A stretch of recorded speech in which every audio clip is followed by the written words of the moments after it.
Open mic night is just so much more fun when the 49ers drop crazy news on a random Wednesday morning. Unbelievable. I don't even know where to start with this one. I've kind of talked my way through it with Grant, and now it's your time to talk your way through it. The car gods, you got a comment that I'm going to address as soon as we come back here in a second, and then I got 4 people waiting backstage. We're going to get to them. So now is the time to call in. Link is pinned to the top of the chat. And we're going to get it started right after this.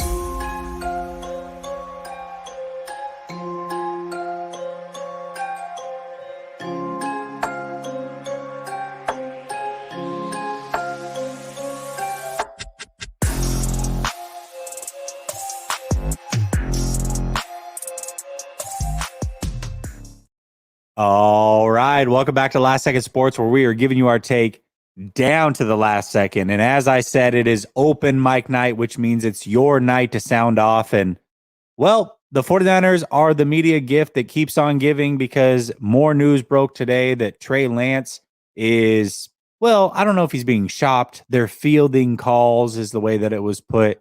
You take that however you want. But it is your time to sound off. However, I got to say what's up to the chat. What's up, Mr. G? What's up, Dan? 209er. RLB, what's up? All right, car gods. We got to address this. Now, I want to make sure. I know that there are some people that have said he's in Hawaii based off of his Instagram.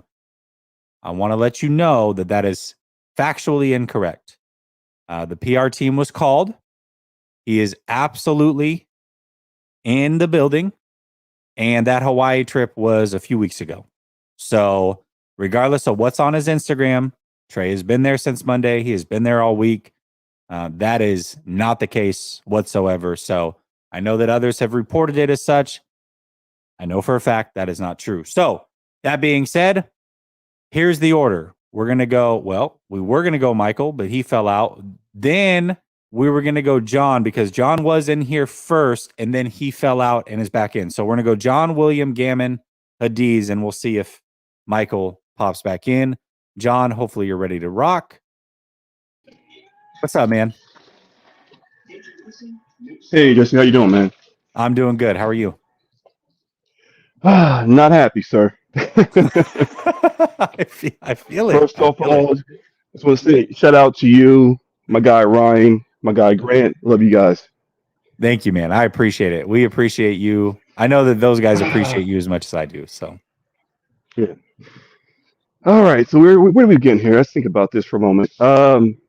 Trey Lance, day one, he's been in my opinion, a great prospect, but the whole debacle is just coming full circle, I feel like. And I just don't get why the Niners don't believe in him. Granted, he's been hurt. Okay, he hasn't played much, but he hasn't had the full chance to show what he can do. He hasn't played enough to show whether he can or can't be that guy. That's just a fact, and it's just sad to see how this is all just turning out to be. We're moving on from Trey. He's gone. It's just crazy to me. It's crazy. yeah, it is crazy. And I was just talking with Grant about it. And, the comment that I said was, we've seen teams move on from quarterbacks where, it's a bad situation like Ryan Leaf. I mean, the guy was total F up behind the scenes. I get it. You got a guy like Jamarcus Russell who just wouldn't study film. I get that. Or Yeah. Yeah. a whole new regime comes in and they take over and they're not tied to this quarterback. They don't like him. They move on. The regime has stayed the same. Trey does all the things right behind the scenes. He works Exactly. hard. He studies all those things that you would want your quarterback to do. You trusted him Yep. enough to give him the reins last year, and he's never even made back-to-back starts, and you're potentially willing to move on. That is like when you just say it out loud, and then you add in for a fact that you're willing to do it for a guy who has 8 or 9 starts, and is coming off of a major injury to his throwing elbow, and we don't know if he's even going to be ready week 1. So saying it out loud is actually a lot crazier when you think about it. And what's first, Jesse, is Sam Darnold is a proven bust. Sam Darnold is the same guy that the Jets and the Panthers ran out of their organization. 56 starts, 21 and 35 record, 90 turnovers. He's a turnover machine. And we're supposed to believe that Kyle can morph him into something special over what Trey can be. How is there any logic behind that? That's what makes me the most upset. Like it's just that's just that whole notion of Sam being a new player with Kyle. Yes, he'll improve somewhat, but he won't be a different player. Sam is who he is, Yeah. in my I opinion. mean, listen, Sam to me can play much better in a 49er uniform than he would the other uniforms because he does have Kyle and he has all these weapons, but that doesn't make him a good quarterback all of a sudden. He's still not a good quarterback. He's just better Right. here with better weapons, but he's still not a good decision maker. He's still going to be Nope. turnover prone. His numbers may look better overall, but that doesn't mean he is a fixed issue. And the fact that you're willing to try to fix potentially a guy who has 56 starts and is 25 years old, but you're not willing to fix a guy that you went all in for, that's an interesting stance. And in regards to Brock, listen, Brock played great for a guy coming in that situation. I'm not the biggest, Brock fan. I'm a Trey guy, but Brock played great. I give him that. But this injury is such uncertainty. He may come back healthy, but what if he gets hurt, during week 5 or 6, or gets hit in his arm and it swells, or his mental capacity changes? He's scared to get hit. He plays different. There's so many different caveats behind Brock's injury just past the healing that San Francisco has to be very patient and understand that a lot can happen. And that's why you keep Trey. You keep Trey. You start Trey. You put Brock to the side. Let him get healthy. Let Brock show that he's fully back to who he was or better. And if Trey flourishes, great. If he doesn't, you pull him out, put in Brock. That way it's a win-win. But if you trade Trey now and you start Sam Darnold, I, I don't get it. I just don't get the logic. I just I don't either. I don't either. And Mike says 5 out of the last 6 games in Carolina, Sam led the league in completion rating, competition rating, completion rating, I assume, under the new coaching staff. so Okay. They ran the ball like so 800 times in a but 5-game see, span. He also had 6, I but want to say 5 fumbles and 3 interceptions in the final 2 games of the season. 5, not 5 lost fumbles. He just laid it on the ground 5 times. So here's essentially like 9 turnovers, potential right. turnovers in the final 2 games of the season. The guy's injury prone. But here's my thing. Why does Sam Darnold get continuous excuses? Sam has potential. Sam can grow with Kyle. Sam can be a new player. After 56 starts Right. of proven bust play, but after 3 full starts for Trey, he's a bust and trade him. He played in the monsoon versus the Bears. It was a water park. Let's be serious. Okay. He played good versus the Texans, and the Cardinals game was his first game as a full starter. And that was a good Cardinals team. They were undefeated. Trey had a broken finger, and it Yep. was a close game. I mean, Trey has never had any continuity with the offense. He hasn't had the same weapons. It's just he hasn't had the same opportunity as a whole as Jimmy or Brock.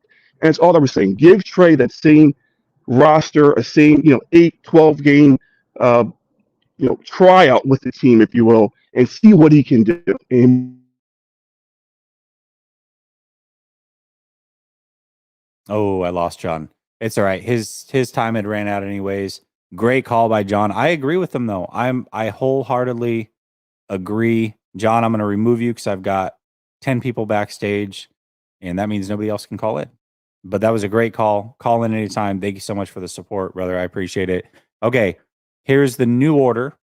Let's see. Is he here? Is he here? Okay, Michael's back. So we're going to go Michael, William, Gammon, Roscoe, Hadiz, and then I got a few more of you waiting. So that is the next group of people going. We're gonna hold everybody to the 5 because we got a bunch of people in here. Let's go, Michael. Hey, Jesse. What's up, Michael? Good. Hey, good show with Grant. Thank you, man. I appreciate it. Hey, before I start, one thing I got to say, when Gammon comes on here, I want to know what that dude does for a living, because I make a good living, and that dude doles out super chat ducats. on all the calls that on all the podcasts that I watch, and I want to know where he's getting all this money from. Yeah, seriously. And he's always dappered up too, man. Yeah. You guys don't see it on my show, but he calls into, Grants or Crockers, and he's got, he's suited and booted and whatever else. So yeah, you're right about that.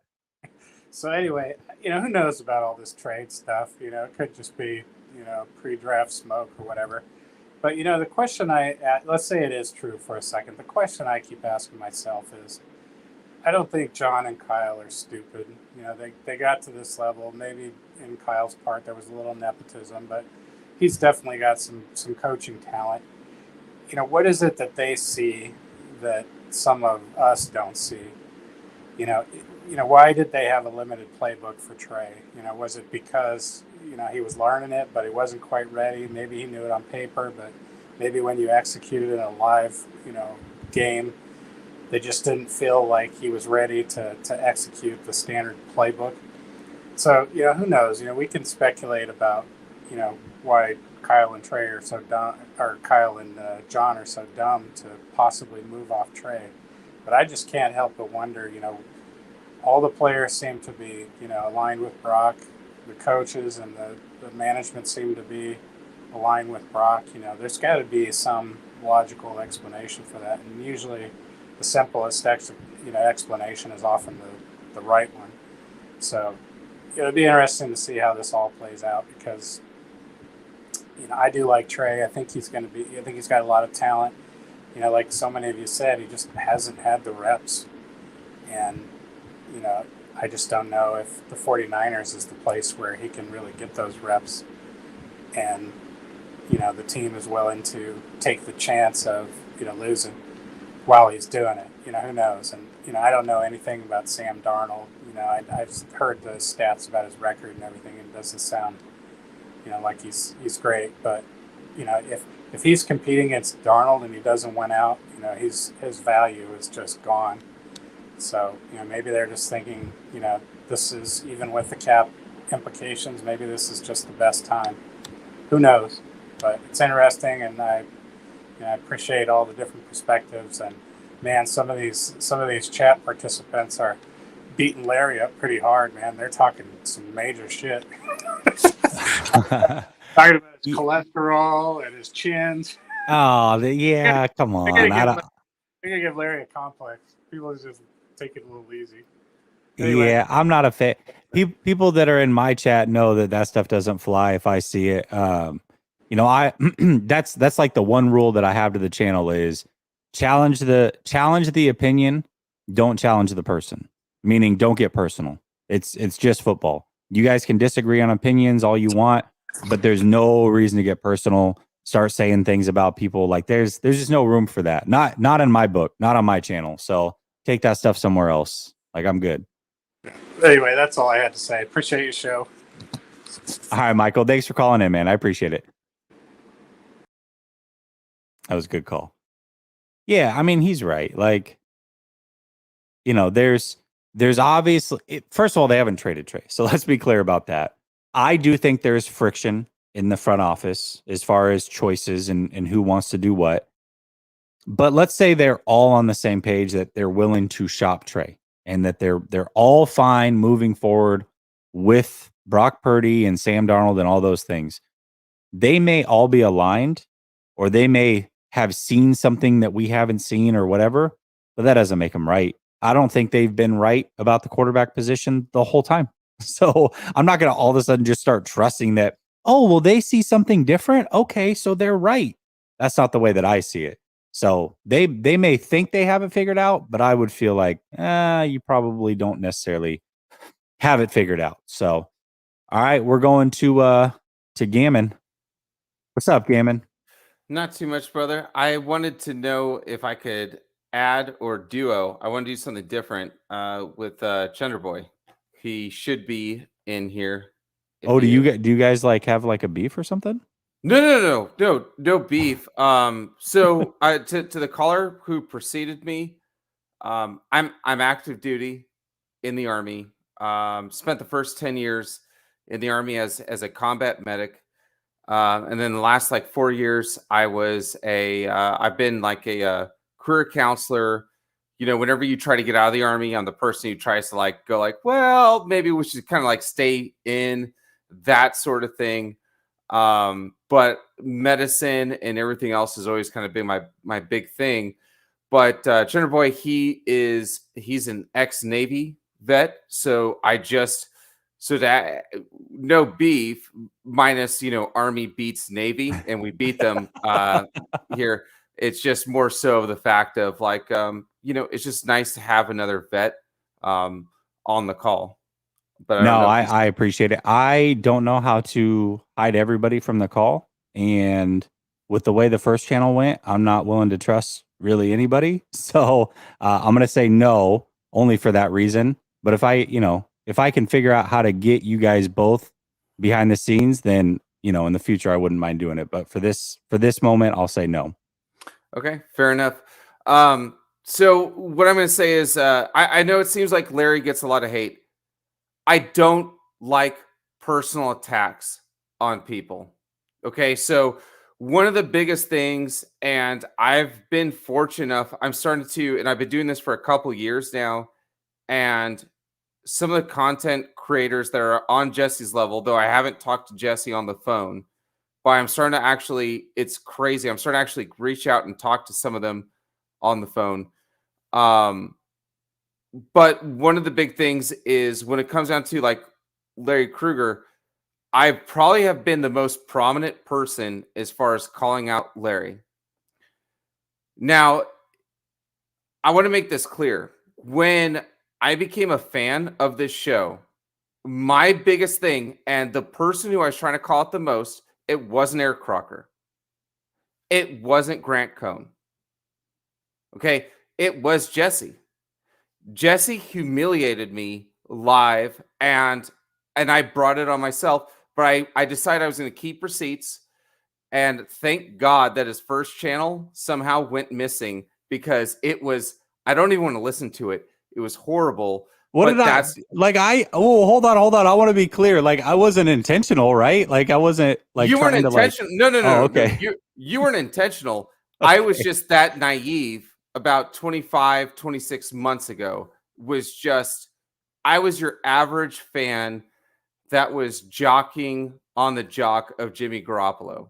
Jimmy Garoppolo Okay, I could do got no you. wrong. And you were trying to point out that he may not be who we think he is. And I was just like, you don't understand. He's Joe Montana times two. And you're trying to, like, I went on like a 28-minute spiel. And then in 30 seconds, you're like, that was amazing. A lot of research, but you're absolutely wrong. And you went to the next caller, and it just like, it just sunk a stake in me like you wouldn't believe. And at that point, I remember about 6 months, 7 months later, I went ahead and I took like 30 days of leave. You know, thank you, Army, for giving us all that time to go and take it up. And I was just like, I'm going to really research, go in like 3-4 levels deep. And I'm going to come back prepared, rock the open mic, and I'm going to shake Jesse to the core. And I was just so surprised at, like, I realized when I started doing my research, I was like, shit, Jesse was right. Like, Jesse was right. And when I started really going deep into my research, I was like, as I was trying to find information that back up my what my point of view, what I wanted to be right, how I wanted to feel, and how I wanted to validate myself, I realized that the more and more I was like, Jesse isn't just saying this to be an asshole or to be contradictive or trying to be spicy or clickbait. It was sometimes like, it is what it is. So what I do want to clear up is when it comes down to Krueger, I'm sorry, Larry Krueger. And make it quick, Gavin. Make it quick. Sorry, I've got like 10 people waiting. So sorry, he's you're not good. You're racist. good. He's not racist. Calling out his double chin, doing anything physical in that manner. He is a very intelligent, smart person. He was the person who decided to say Draymond Green will be suspended game 2 before it even happened. He called it, and he had that crystal ball. But sometimes you are the fallacy of what happens there. The problem is that he said that Trey was going to be traded by the draft deadline. Now, I have looked at everything. Again, I'm talking to, big shout out to Jason Hurley, the salary cap guy, and a few others who have decided to take me under their wing and put me under their apprenticeship. Everything that they're saying and they're showing me shows me that Trey Lance will not be traded before the draft. But the biggest thing that I am looking at, that's why I put up $1,000 bet. I bet you $1,000 that he won't be traded by the draft. Now, mid-season trade, okay, or later, Trey Lance could be traded, but he won't be traded at the NFL draft. It makes zero sense. Post June 1st, yes. And the other thing, too, that I wanted to say was, and I'm going to end with this. It is a rare occasion when you have Grant Cohn, okay, and who's your favorite guy besides Grant Cohn, right? And he works for the Athletic. He works for the Athletic. Who's your main guy there? Who works for Lombardi? When Grant Cohn and Lombardi, it's like when the angel and the devil, when they both agree on something, it's like like Larry, I want to go there with you, but when Jesus tap dancing Christ, when those two parties agree, like an unholy union, I would love, but then you have to go up against those two to say that he's going to be traded. And on top of that, you had Matt Barrows he's saying, I'm keeping receipts. Larry, I keep receipts too, and I timestamp them. Larry, Matt Barrows was on your show, and he said that it wasn't going to happen either. Thank you so much, Last Second Sports, and let's have a wild show. All right, Gavin, peace. I don't know what the hell happened. I all of a sudden just lost connection, was out of the chat. So thank goodness somebody was actually on talking. That would have sucked. All right, we're going to go Hadiz, and then Mansa, and then, Roscoe was after that, but he fell out. Okay. Then we'll go Thunder Boy and then Kevin. So here we go. What's up, Hadiz? How's it going, Jesse? Going good, going good. Well, I don't even know how to follow up that because that was brilliant. I mean, that boy was cooking. Gammon, shout out to Gammon. Army vet. I mean, let him cook, man. Like, geez, that dude was I will say this real quick. I also agree that Trey won't be traded. However, stepping out on a limb is always hard to do. Right. You may be wrong, but he has his opinion for why he thinks it'll happen. And just because, a lot of other people or most other people don't think it's going to happen doesn't mean it won't happen. So I want to lay that out there as well. Well, I'm a huge advocate for Trey Lance. I thought when the Niners picked up Trey Lance, I thought he was the best pick in the draft when selecting a quarterback. I didn't like Mac Jones. I didn't trust Justin Fields' arm. I didn't like Zach Wilson, but Trey Lance was that oddball. He was the guy that you would think if he had the highest potential, that would be Trey Lance. So the Niners went for him, and they picked him knowing that he was a project guy. Okay, first year you don't start him. That's fine. I mean, you got to let him sit for a year. But I'm frustrated because the shots he had, he was so close in taking over, replacing Jimmy in the Chicago game. So close. But then Deebo Samuel had that huge screen, and then you know how that goes. Yeah, of course. I want to bring up stats. His first year, he was pretty, I don't want to say average, but he was pretty good. I liked his stats. He had his first game against the Arizona Cardinals when they were red hot. He played like a rookie quarterback, which a lot of people expected. He had that huge fatal mistake, threw an interception right to Buda Baker, but that's his first drive. His second game against the Texans, after his first quarter stump, he played amazing. My problem is, this year was supposed to be that developing year where he gets over the hump, where the Niners can know what they get with him. They ran him in the middle and got him injured. So year 3, where they would expect to get something out of him, they don't know. He's still a project quarterback. it's hard to talk about Trey Lance because I want to say to keep him so bad because I believe that he can be that quarterback that to represent the Niners in the Super Bowl. But the problem is we don't know what he's going to be like year 3. And do the Niners have the time to develop him with all the stars on this roster? It's hard to say that because when Trent Williams teased that he might be looking into retirement, that was a shocking blow. Because one, we thought we could keep him another 2 to 3 years, right? But now the window, I don't know if it's closing or it's starting to close, but the Niners need to figure it out. Their rival, the Rams, have gotten their ring for trading up for a quarterback. The Niners, when they traded up for the quarterback, for right now, they botched it. And they need to get this quarterback situation correct. I'm high on Trey Lance. But to expect him next year to play and do better with this roster is to be expected. But if he doesn't, then you're in a load of shit because Brock Purdy, we don't know where he's at. And I don't think the Niners are going to be so happy to hand over the keys to Sam Darnold. That's why when they made the trade for Trey Lance, I thought it was the wrong move. I thought, if anything, they should have went for Aaron Rodgers hard because he wasn't happy during that time. The Rams did it right.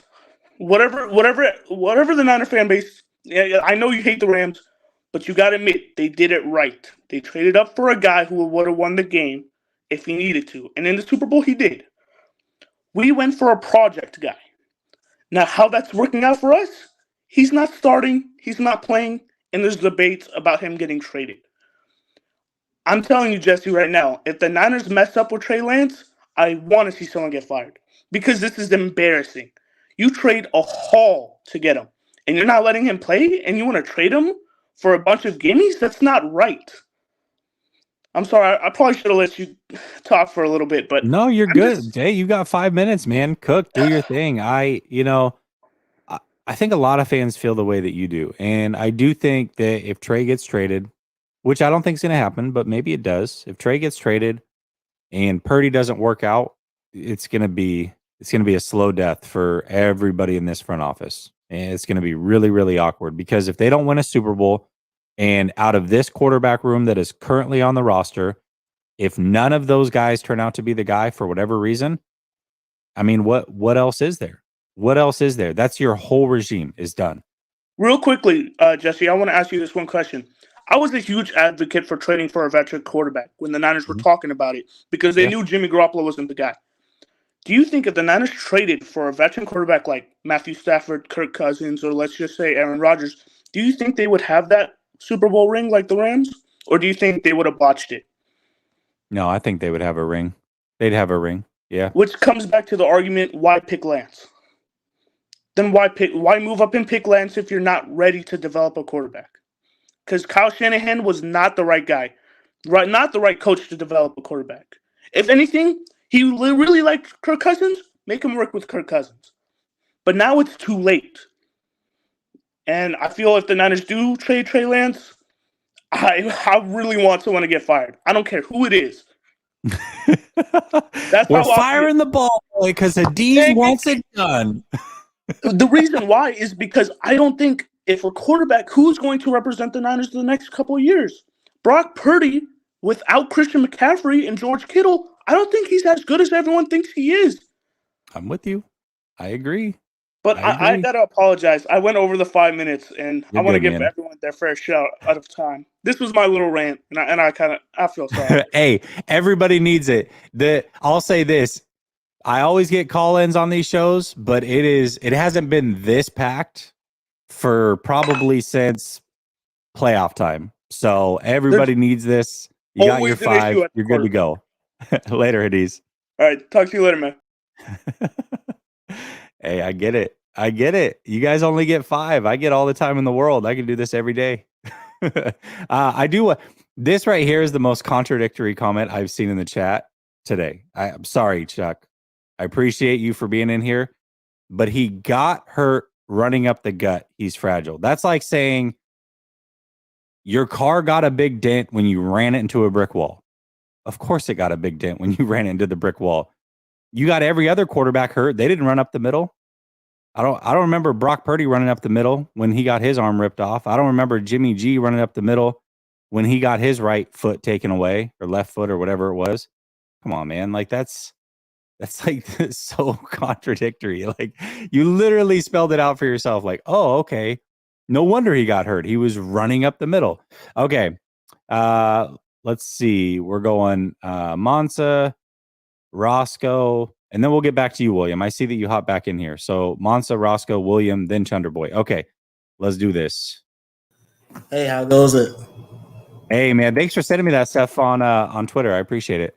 Hey, no problem, no problem. I seen it. I'm like, man, I wonder if anybody's actually looked at the steps. And, you know, I mean, even though everybody's progress is going to be different, but I mean, yeah, I mean, before he had surgery, I had gone and I had looked at like the studies of like the averages, and basically it was like 79% make a full recovery, and they do it within 6 to 7 months. So, but the actual steps was very, very helpful to know.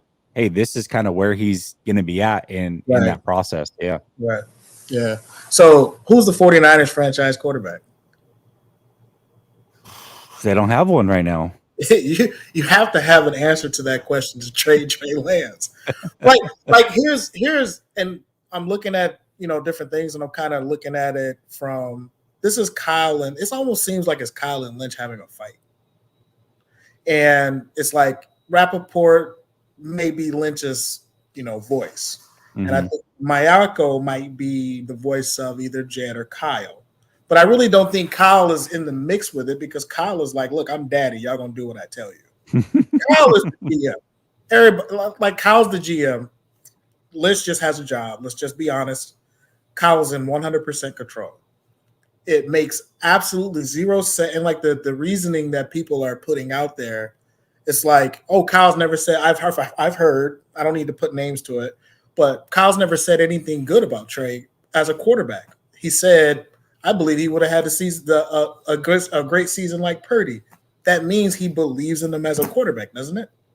So it's like everybody's, and I get it, but when I'm reading the tea leaves and everything that I'm looking at, it makes absolutely no sense to trade Trey Lance. And you can put it on him. You don't know who he is, for one, but for two, Brock Purdy, that injury is that's a bad injury. It's not a good injury to have. It doesn't happen often that quarterbacks get hit there and that UCL tears. It doesn't happen a lot. That's why there's only 2 cases of the actual injury. But how often are they getting hit on that arm? They're always getting hit. Every game, a quarterback gets hit on that arm. So you don't know how Purdy's going to react to that psychologically. You don't know how he's going to react to it physically after he's thrown the ball 40 times and then gets hit on the arm. So it's like, pump your brakes, slow down, because at this point, they would look incompetent trading Trey. It doesn't, unless you got you have to get a first round pick back in that deal and another pick. It can't just be a first alone or a second alone. You're going to look incompetent and you're going to look like an idiot. So if Kyle has this ego, why would he do it? Lynch doesn't care. It's not he's not attached to it. Everybody knows Lynch is just a face. This is all on Kyle. Kyle, you picked this guy. Your dad went to his pro day. Your dad was the one that said, hey, take this guy. He had to be the one because he was at the pro day. So you're going to mean to tell me that you believe Kyle has an ego, but then he's going to go around and say, me and my dad fucked up. And he's the man, and nobody can tell him what the fuck to do. That's like one of my kids coming in here and be like, hey, Dad, you can't talk to Jesse right now. You know what I mean? You can't talk to him right now.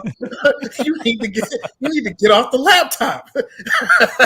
You'd be like, what? You know what I'm saying? Ain't paid a bill.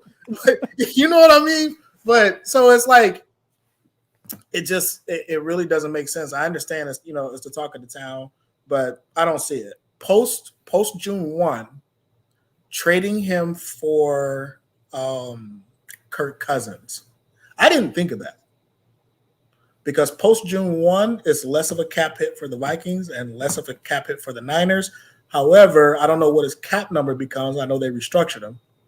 his cap number changes. I actually didn't have a chance to look, but I could see them. Like, if you move him for Kirk Cousins, what does that say about Brock?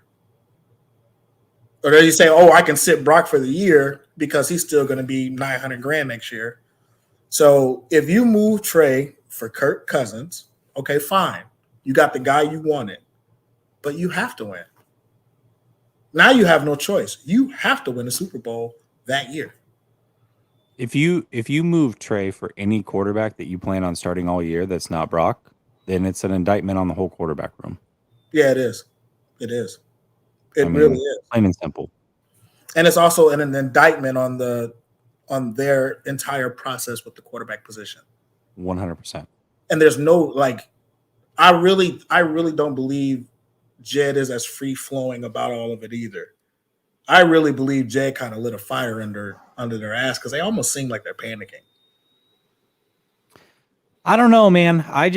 All I know is that I feel like they have difference of opinions. I'll just leave it at that. Monsa, I'm going to get to the next one. Thanks for the DM, man. I appreciate it. Call in anytime. You know you're always welcome here. All right, no problem. All right, man. That was a good call. All right, so we're going to Roscoe, William, Chunderboy. Let's go. Hey, what's up, Roscoe? Jesse, what's up, bro? I told you I was going to call in. Yeah. You weren't lying. Listen, man, I'm going to try to make sure I call in every week, bro. How's your day going? It's good, man. We had a good time in Spaces earlier. We did, huh? Yeah, we did. We actually had Spaces 3 days in a row. It's that time, bro. It's about to be draft time. Like, it's time to ramp it up. Let's go. Man, I'm not even worried about the draft. I'm worried about the Lakers, and I'm worried about Javonte Tank Davis, baby. Yeah, everybody knows. Oh, that's Saturday. Oh my gosh. Okay. Before you get into the 49ers stuff, what's your prediction on the actual fight? How does it go down? Tank by stoppage in I'm gonna say 7th round because he said, I'm not gonna lie, I'm gonna get straight to the point on this fight. So you don't want to play. Do you think it's a one-hitter quitter, or do you think it's like an accumulation, like multiple knockdowns and that's it? Oh man, I don't want to sound like everybody else, but I just think Ryan's chin's got to prove that he can take that power. So I'll say, you know what, 2 knockdowns. It's gonna take 2 knockdowns. Okay. To do it. All right. But yeah, I like it. So, Jesse, my only issue was not the previous caller, but the caller before that. Okay. Where he said the Niners should have did more to try to get Aaron Rodgers. The 49ers called the Packers, and the Packers instantly hung up. And matter of fact, that actually put a strain on LaFleur and Shanahan's relationship. The Packers at that point, and we're talking about Aaron Rodgers coming off an MVP, were not trading Aaron Rodgers, especially to the 49ers, their biggest competition. Secondly, if the 49ers don't find their head coach, their quarterback, their franchise quarterback, let me just say this. Nobody's getting fired. At the end of the day, the Niners have been to 3 NFC championships in 4 years, right? We've been in 3 NFC championships in 4 years. Nobody's getting fired. So folks can stop calling for people jobs. It's not happening. It's unfortunate what's happened to Trey. It's unfortunate what's happened to Brock. Either one of those guys I believe in, and I think Loma would smash Tinker. I know. I was like, well, look, he's got Devin Haney right now in front of him. I don't think he's getting past that. Yeah, he got to get past Devin. I think that's going to be a really good fight. But yeah, and all those people. Listen, I can't knock those people who are saying, oh, they think Ryan's very fast and he's powerful. So both of them, this is their toughest matchup. So I don't mind people saying if they think Ryan's going to win. But I got Tank. That's one of my favorite fighters. I think he's the more talented fighter. I think the different angles that he can punch from, the way he moves his feet, I just don't see that from. I don't see that from. I don't see that from Ryan Garcia. You can't tell me a fight where you're seeing Ryan Garcia using angles and punching, and he doesn't move that well. He doesn't move like Tank. Tank literally is an all-around boxer, and I have examples of showing what I've seen Tank does. I will give Ryan credit; he's a pretty good combination puncher. That's because he's just fast. So let me just say that. But back to my point, nobody's getting fired. Listen, Shanahan has done wonders with the quarterbacks he's had. It's unfortunate we've lost the Super Bowl with Jimmy Garoppolo. In this instance, it wasn't a quarterback. The reason why we lost the Super Bowl is because our quarterback got knocked out.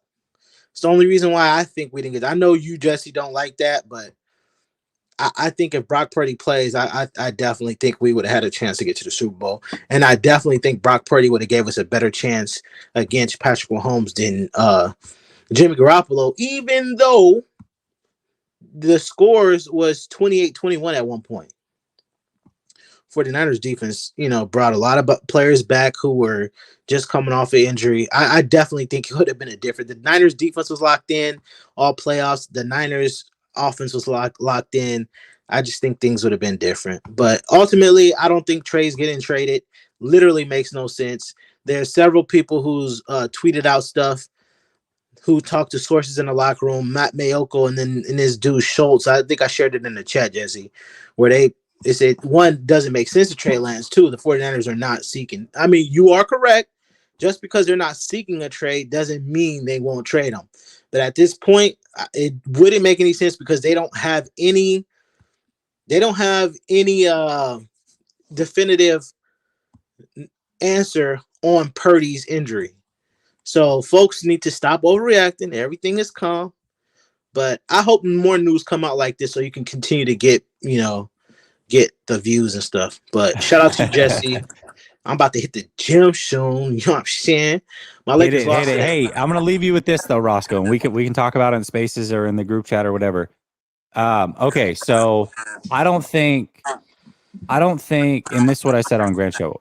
I don't think anybody gets fired like right away with these changes. But if the franchise quarterback is not on the roster, it will be a slow death for this front office, meaning they will eventually get fired. Because what's going to happen is if you find out in 2 years that Brock Purdy and Trey Lance aren't the guy, now all of a sudden guys like Kittle, Debo, Trent Williams, these guys are gone. If you haven't replenished those guys and you still don't have the franchise quarterback, you're basically headed towards mediocrity for a few seasons. And that's where you could run into trouble. So I agree with that 100%. I'll leave you with that.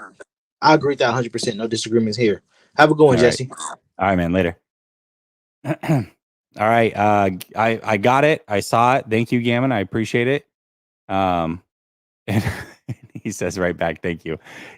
I did see his thing in there. I was trying to pull it up, but either way, he's back here. Thank both of you. All right. So it's Chunderboy, it's William, and then we got a whole slew of people. So hang tight. Giving you guys your 5. If you can hang tight, do so. If not, totally understand. Let's do this. What's up, Chunderboy? Hey, how you doing, Jesse? I'm doing good, man. How are you? I'm doing really good, boss. This is the first time I've ever been on one of these shows with you, so I watch pretty much all your content. I'm a little bit embarrassed to say I haven't seen what your take is yet on all this Trey Lance trade nonsense, so please forgive me for that. It's all good. So a couple of things I just wanted to hit on. First and foremost, with everything with Shanahan getting fired or not fired and hot seat and all that stuff, winning cures everything, and winning is all that matters. He could mess up the next 3 drafts in a row. If he continues to win and go to NFC championships, nobody cares as far as the 49ers organization is concerned. So I really don't understand a lot of the takes that people have with that stuff, because at the end of the day, 3 NFC championships in 4 years buys you a lot of time and a lot of grace to screw something up. So the next thing I would like to address is the whole Purdy is not going to beat a Mahomes in the Super Bowl. He's not going to beat Burrow. He's not right. All this other stuff. People need to stop acting like they're playing heads up. Like, this is not a boxing match. It's not 1v1. Great teams win Super Bowls. Now, a great quarterback can elevate a good team to a great team. We saw Tom Brady do that with the Buccaneers. We've seen Patrick Mahomes do that with Kansas City. Sorry for the Kansas City fans out there, but your team was not great. Your quarterback was. Your team was just good. So great coaches, great quarterbacks elevate good teams. We have a great team. We don't necessarily need a quarterback to elevate our team, not as it currently is constructed. I'm not saying down the road, 2 or 3 years from now, when we start to lose some of our core, that's a different conversation. Next 2 or 3 years, we don't need a great quarterback. We need a competent one. Jimmy G was just shy of that mark. Okay, there's a couple of spots here and there where he just didn't quite get it done. But he was a competent quarterback for the most part. The difference between Jimmy G and you could even throw somebody like Beathard, somebody like Mullins, you can throw those guys into this as well. The difference is Brock Purdy has field awareness. That is the number one thing that separates him from every other quarterback under Kyle Shanahan. When you see plays that he makes, like the touchdown he threw to George Kittle, I was just talking about this on Crocker's show earlier today. George Kittle's not even part of the progression. And he still gets him the ball in the end zone. There are times when a guy runs open, right? Sometimes Are you talking about the one where he ran read. right to left across the field, the back of the end zone? Okay. Yes. And so there's other times where Brock Purdy, and they talked about this in some of the pressers and stuff, like he'll skip the number 2 in the progression and go right to 3 because he can see like a safety's out of position. And so he knows that number 2 is not going to be there because the safety's in the wrong spot and immediately go to 3. That's something that Jimmy was not doing. Okay. You're not going to see Brock Purdy run out of the back of the freaking end zone.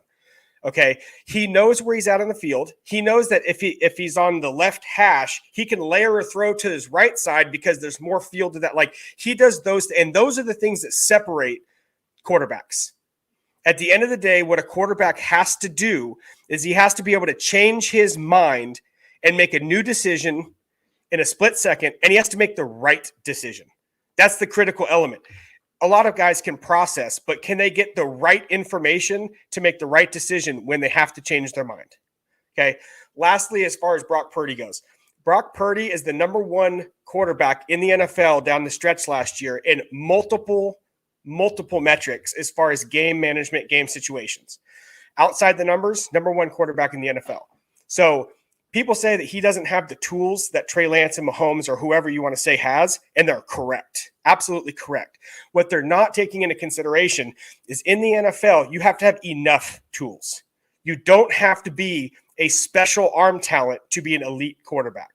You have to have good enough arm talent. And they also are discounting his mobility. He is not a top-end speed guy, but he is exceptional at escapability. He is just like, I hate him. What is his name? Russell Wilson. Sorry. Russell Wilson tormented us. Sorry. Russell Wilson tormented us for years with his little spin out of the back of the pocket when 7 guys are about to tackle him. He's not a fast guy. What's his 40 time? 4.7, 4.8? He's not that fast. But how often does he get sacked from behind? How often does he get, he's got great scramble ability, and Brock Purdy has that too. Last thing, with the Trey Lance trade, I'm hoping to not go long here. Trey Lance, the trade not only is going to cost us $11 million in dead money because his cap hit dead is $20 million this year. Also, the guy that they draft, if they trade him, let's say it's a second rounder, that adds to our draft capital that we're going to add on to this year. It would cause a restructure, which causes more money down the road. The overall negative cap implications of trading Trey Lance is something between 12 and 16 million this year and another couple of million next year. It is not going to happen without getting at least a first round and probably then some more. It's just that simple. Economically, it just doesn't make sense to do anything else. And lastly, Trey Lance. People say that Trey Lance, when Kyle Shanahan doesn't know how to use him because he ran him 18 times against the Cardinals in his first start. People forget that Trey Lance broke his finger in the preseason and had to learn how to re-grip a football and throw a football early in that season. He couldn't throw a pass in that game. They didn't tell anybody that until after the fact. Trey Lance has said in interviews since then, he couldn't hardly throw a pass in that game. So we're crushing people when we don't actually have all the facts. We don't have the information. Trey Lance, when asked to drop back and pass, is not very good in rhythm, but that comes with time. He's going to get the time. He has the ability to play at the level that they think he does. He unfortunately got injured and never got the time that he needed to. Lastly, about the Navy, real quick, the Navy against Army game. Navy is up 62-54 7 times in the history of that series. We also didn't lose a single game from 2002 to 2015. Go Navy, beat Army. Good call, Shutter Boy. God, I wish there weren't 10 people waiting because there's so much there that I disagree with, but I think you articulate very well. I love it when we have a difference of opinion. I'll just touch real quick on the throwing thing from Trey Lance. Let's not forget, though, week 1, he threw a touchdown pass. So if his finger was that hurt, I don't know if you even play him week 1 to do anything. And if that dude was having trouble throwing, which he did, he definitely said that, he had to learn to re-grip the ball and all. I'm not disputing any of that. But in that game, he made probably 2 of the better throws that we've seen on this team in a long time. The way he threaded that ball to Sanu when he dropped it over the middle, and then the other one to Brandon Ayuk, dude, those were elite of the elite type of throws that get me excited about a guy like Trey Lance. As far as the Brock Purdy stuff, we can go back and forth all day on that. But great call, man. You're always welcome to call in here. I'm going to back you out of the studio. Appreciate you. Very, very, very good call. Okay, we got GM201. Actually, no, we got William. Sorry. William, GM201, Jackass Penguin, Alejandro. That is the order. And let's go to William. What's up, William? Hey, how's it going, Jesse? My first time calling India. Hey, I appreciate it, man. Thank you for calling in. Sorry, you kept like having issues where you were leaving. So I wasn't catching you coming back in and back out because it would move you to the back of the line and I couldn't see you. So I apologize. It took me so long to get to you. Thank you for being patient, man. No worries. I can't see myself on the screen here. That's kind of weird. Yeah, you're not really gonna see. I don't know. It blacked you out, but either way, I wouldn't have you on the screen anyways. So, yeah, I got a little bit different take than the last guy as well. Let's just go way back into 49er history. Okay. When Bill Walsh left the 49ers after his winning 3 Super Bowls, who did he turn the team over to? What was the question? Sorry. When Bill Walsh left after his 3rd Super Bowl and he retired, who did he leave the team over to? Seifert. Yeah. Who was a hell of a coach, by the way, also. He was hell of a coach. Great coach. Yeah. So, does that mean he didn't trust some of the other offensive coaches that were underneath him? I don't know. There could have been something there. We'll never know. Oh, because you're saying, all right, I see where you're going with this. You know where I'm going with this. Go ahead. Yeah, I know where you're going with this. Anyway, no, I'm just this whole thing is embarrassing. I mean, I'm in Trey's corner, and I just want to see the kid get a shot. And this weird, sick little man crush that Shanahan has on Kirk Cousins is weird, dude. It just doesn't make any sense. Okay, because that's all we heard before even Garoppolo. He wanted Kirk Cousins. Well, is that why all this is going on? It makes you think. Yeah, I'm going to address that in a second. I do have to address this. Jesse Wade. He is 1,000% at minicamp. He's been there since Monday. Though he was in Hawaii about 3 weeks ago. He's just now posting the pictures. All right. So let's make sure that we get it right. I know that some people have assumed that he was in Hawaii based off of his Instagram. That is not the case. He was there about 3 weeks ago. He has absolutely been in the building since Monday. So not true. Anyways, yeah, the Kirk Cousins thing is interesting, and I wouldn't be shocked if Kirk Cousins is the quarterback next year at some point. Like, there is a weird, dynamic where Kyle loves him some Kirk Cousins, man. No doubt about it. Mm-hmm. But, yeah, the quarterback carousel thing, and honestly, it's disrespectful to Brock as well. how well he played, and they're gonna treat him and Trey like this and go outside, the team for it's like make up your mind, dude. Make up your mind, and we've got things invested with both of these players, and we want to see how it's going to turn out. And maybe we're not even going to get a shot to see that happen. I just think Yeah. it's kind of ridiculous. Yeah, and like I said, like I don't mind if he's a bust and he's just not that guy. I have zero issue with it. Like that's fine, but we just don't know, and it's not ideal when you're in year 3 and we're still getting excited over like off-season 3 throws, and we're over scrutinizing or over praising 3 throws and trying to analyze every little thing. Like it's fun. Don't get me wrong. I enjoy it. And when it comes out, it makes people watch, I guess. But as a fan, we shouldn't be here going into year 3. We just shouldn't be at this point. We're way, and we shouldn't be talking that about the coaches so much either. It Right. should be the team that we're focused in on and everything. But there's so much drama and stuff that goes on in this organization. It just takes away from what we're really in it for, is the team. Yep. Yeah. Yeah. Anyway. I mean, we're in a weird spot, and everything has come down to decisions that have been made or haven't been made that should have been made. It's put everything in an awkward spot. It definitely has. William, I'm going to get to the next one. Thank you for calling in. I appreciate you. Good call, brother. You can call in anytime. We'll talk soon, okay? All right, thanks. All right, man. He was so patient. He got kicked like 5 times. I don't know what was going on. I appreciate it. Gammon, yes, I've done a better job about calling friends. I appreciate it. No, I just wanted to set the record straight, Jesse, because a lot of people heard that same thing and they believe it's true. He is 100% been there since Monday. That is a fact. So there is no debating it. All right, GM 201. Let's do this, man.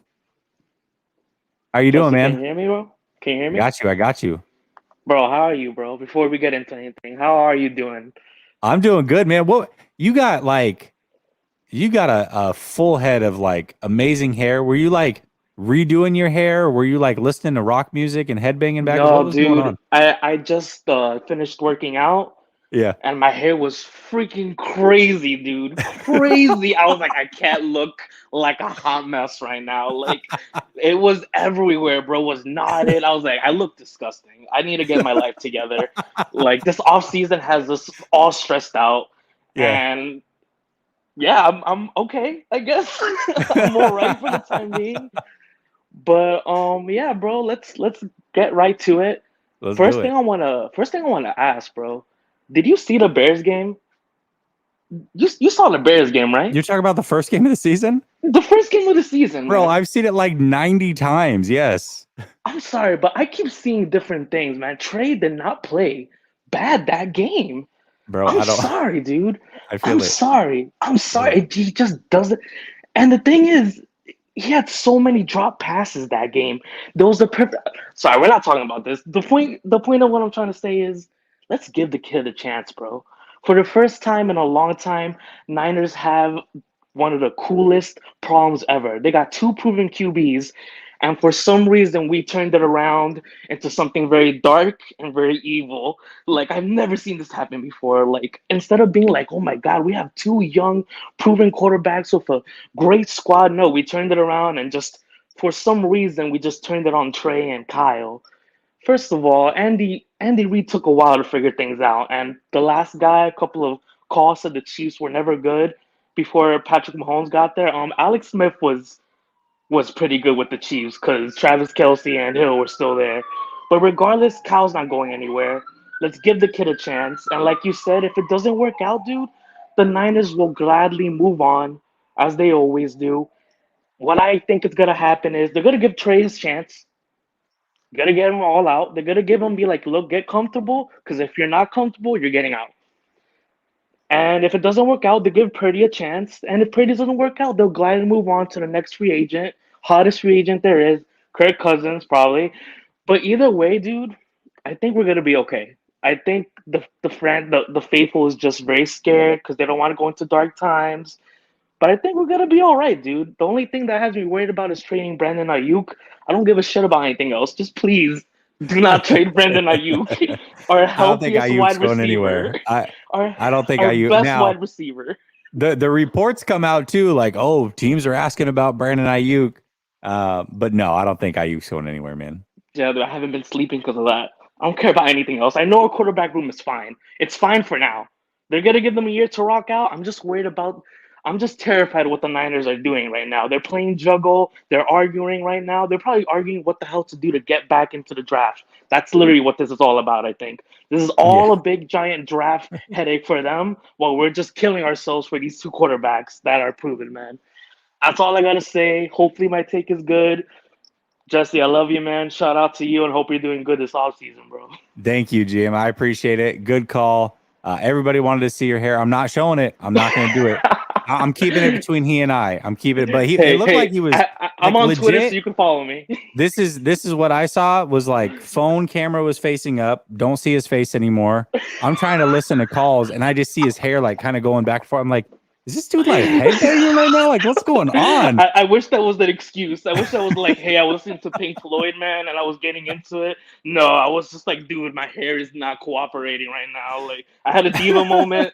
For the gentleman out there, if you have a long hair like me that just started growing it out, it's a headache. I'm sorry. I feel it. I feel it. All right, man. You have a good one. Peace out, bro. Later. That was a good call. That was definitely a good call. Very optimistic. I love it. Don't be in shambles, 49ers daddy. Don't be in shambles. You're good, man. You're good. I promise. It's all going to be fine. And if this whole ship sinks, we're in it together. All right? Like, you always have a sounding board here at Last Second Sports, no matter what. So you don't have to worry about it. We're good. We can hate life together. Speaking of hating life, I know Jackass Penguin, who's next. He's in my DM sometimes. He's tired of everything that's going on. So I'm curious to see where his mind is at with this call. It's been a while since I've talked to him here on this platform. What's up, Jackass Penguin? Hey, Jesse, how you doing, man? I'm doing good, man. It's been a while. Yeah, I don't hate life right now. You know why? Because the Sacramento Kings are looking pretty good. So I'm happy about that. I don't want to hijack this conversation, but Hey, I just can't help you should be myself. happy. I can't. I'll basically, it's a win-win for me because if the 49ers lose, which I'm always, expecting them to now, the Warriors fan base, and this is a fan base I don't even dislike because I grew up in San Francisco and I moved to Sacramento around 99. So I was there like right when they were great, and I was really actually getting into watching the NBA. So the Warriors fan base, though, it's like do some research, guys, on actual conspiracy theories about the whistles. Okay, like 2002 Western Conference Finals. Oh, bro, just stop. I'm with it you right I'm now. So with you. Like this is actually upsetting more than anything Trey Lance related. All this garbage. I'm like, I don't think people know what that did to that city. It set them back. Like, I'm sure it destroyed downtown Sacramento. Like I'm telling, I was there. Like I know what that place was like before. And yeah, they're outplaying the Warriors. Like it's a pride thing, and it's just like, come on, you guys have 4 championships in 8 years. You're gonna talk about the whistle, like, and I don't know. It's crazy to me. It's kind of hijacked my whole thing because honestly, when it comes to the Niners, I'm just like whatever at this point. But I don't know. It's kind of nice to see like this team's actually like playing well, and I thought the matchup was going to be terrible against the Warriors. And I don't even, like I said, I don't even dislike the Warriors. Because from the Bay Area, I don't hate I don't dislike them, but man, it's just like the way that this has gone. It's like, you guys really want to? This is a team the Sacramento Kings have never tanked. They've just sucked. That's just, they can't help it. They didn't tank on purpose. It's been 16 years. they're just awful. Yeah.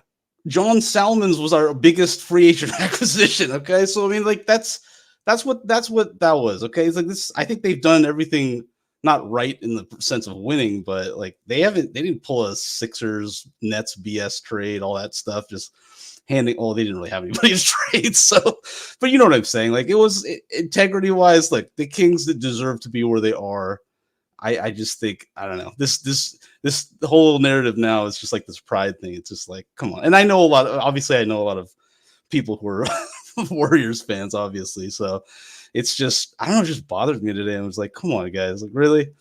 But anyway, back to the reason. I do want to shout this out because I'm gonna say so as a Blazer fan, my favorite non-Blazer of all time, the most obscure guy probably ever, is Mike Bibby. So I remember that Kings team very well.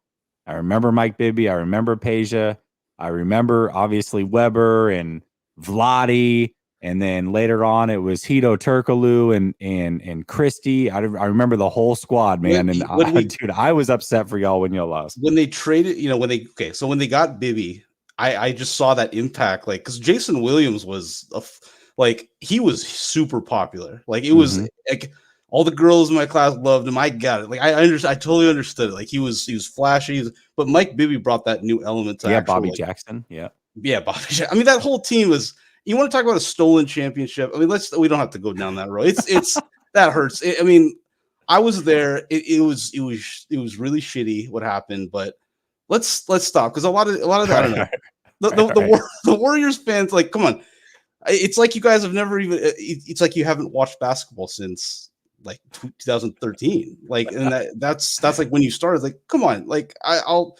And I'm happy for the Warriors. Like, like I'm a Bay. Like I'm happy for them. I completely respect what they are. Like, but come on, let's have some. What's the word? So let's have some. I do want to see the Kings Lakers matchup round 2. I feel like that's much needed for the. Then I will start talking about the whistle again because I don't trust that. But yeah, you're so a quick thing. Like, I just always go back to this. Like every time I see this, like all these reports and stuff, it's like. Nothing's ever substantiated. I just go back to what Shanahan said before they even drafted Lance. And when he said, why do we have to tell people who we're taking? It's not his job. It's not the 49ers' job to dispel rumors. Like, why would, from a competitive standpoint, why are they even wasting their time? Like, okay, you can have this report. You people are like really convinced that Shanahan like didn't want Lance. Like, that's ridiculous to me. I've never understood that. It's crazy to me. It hasn't worked out for a lot of different reasons, but I'm never going to be sold on that at all. I'm not. The fact that he was joking about him like being traded and stuff, I don't think it's going to happen. I could be totally wrong. We could be sitting here next week when they're drafting and like, oh, I was wrong, and it's kind of like whatever. I don't really care anymore. As far as it's. The splitting of the fan base has really turned me off from this team. Like it's just, and it's kind of sad. Like I've never felt that way. Like, I want them to win more than anything, but just the ugliness that's come out for like a 22-year-old kid. It's just like, really, I don't know. It's just, it's always been kind of borderline, kind of just psycho, sick. I don't know, to me, and it's just it's weird. It's a weird turn off. So I do get a little enjoyment about the Warriors losing. So I'm feeling pretty good. I probably jinxed it. They're probably going to come back in 4-0. Now you're going to lose in 7 games. I'm fine with that. I just if they showed me something, and it's but I feel good because of that. But yes, if you're a Warriors fan and for some reason you're not actually like aware of what happened in 2002, like that's actually what a conspiracy is, and people actually get jail time for it. So it's not even a conspiracy. So I don't know. It legitimately happened. Yeah, it's crazy, man. But I hope, because I'm in Portland, so I hope it happens for you too someday, man. I want to see them actually have a chance, and I think it's Siakam. I think that's the answer. I think that's the only guy that makes sense to pair with him, but it's tough. I don't know. Because I mean, I don't know. Like the Sabonis move, that's the type of move they have to do. But the Halliburton, it's a bitter pill to swallow. You got to. Hey, we have that connection. We had the original Sabonis, so there you go. That's true. Yeah. So you had his dad.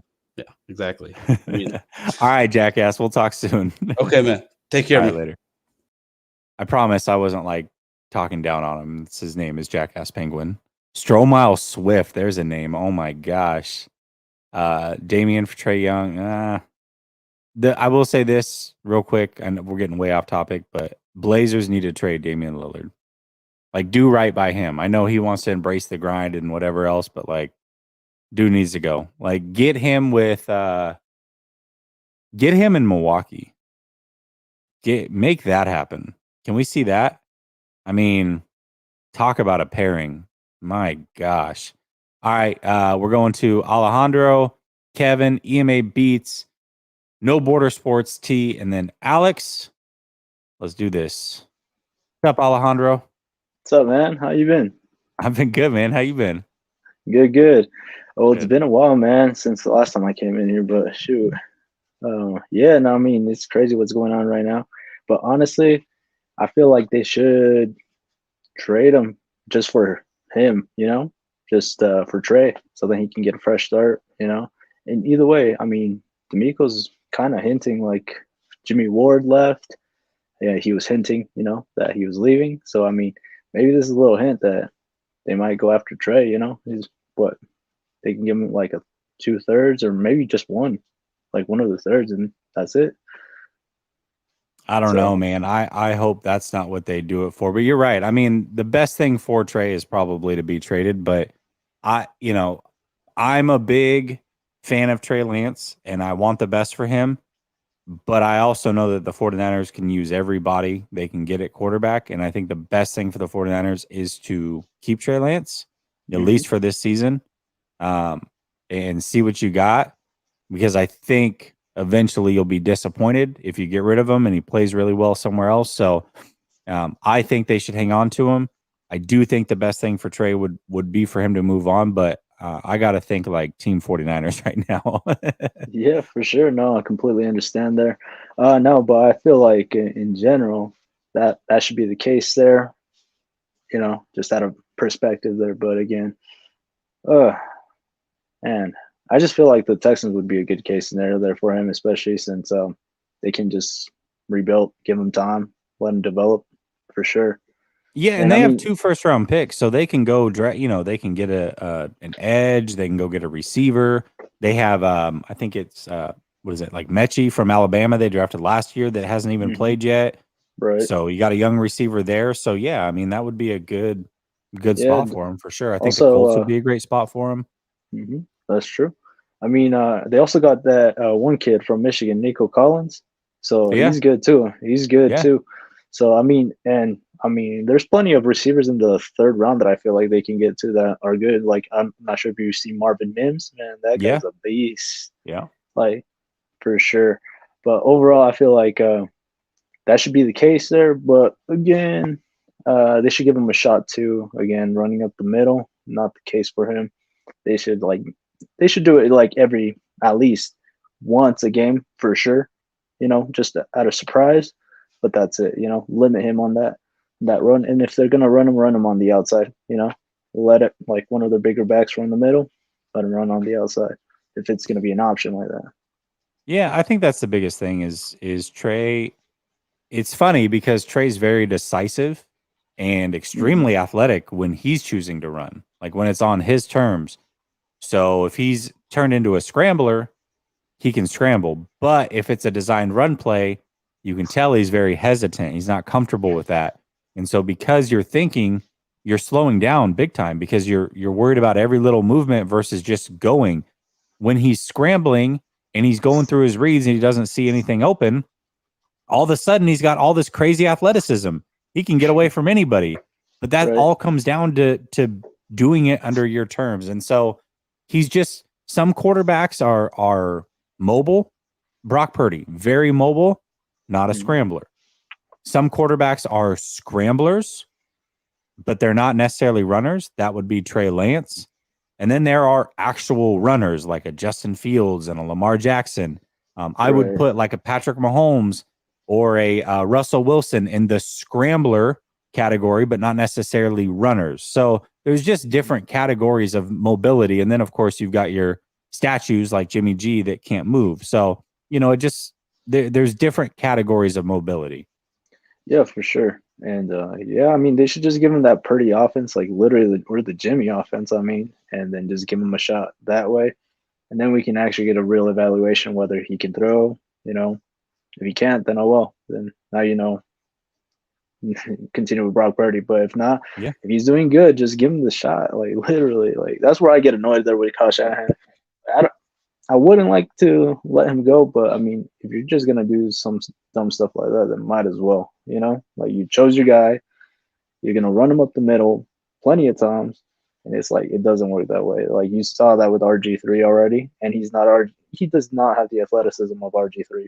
Come on, like you got to give him the shot he played under center in college. Let him play your offense there, man. Come on. That's it. I agree with you, Alejandro. It was good to hear from you, man. Call in. Hopefully, news stays fresh enough for you to keep calling in, man. We'll talk soon. All right, Have a see good you, night, man. man.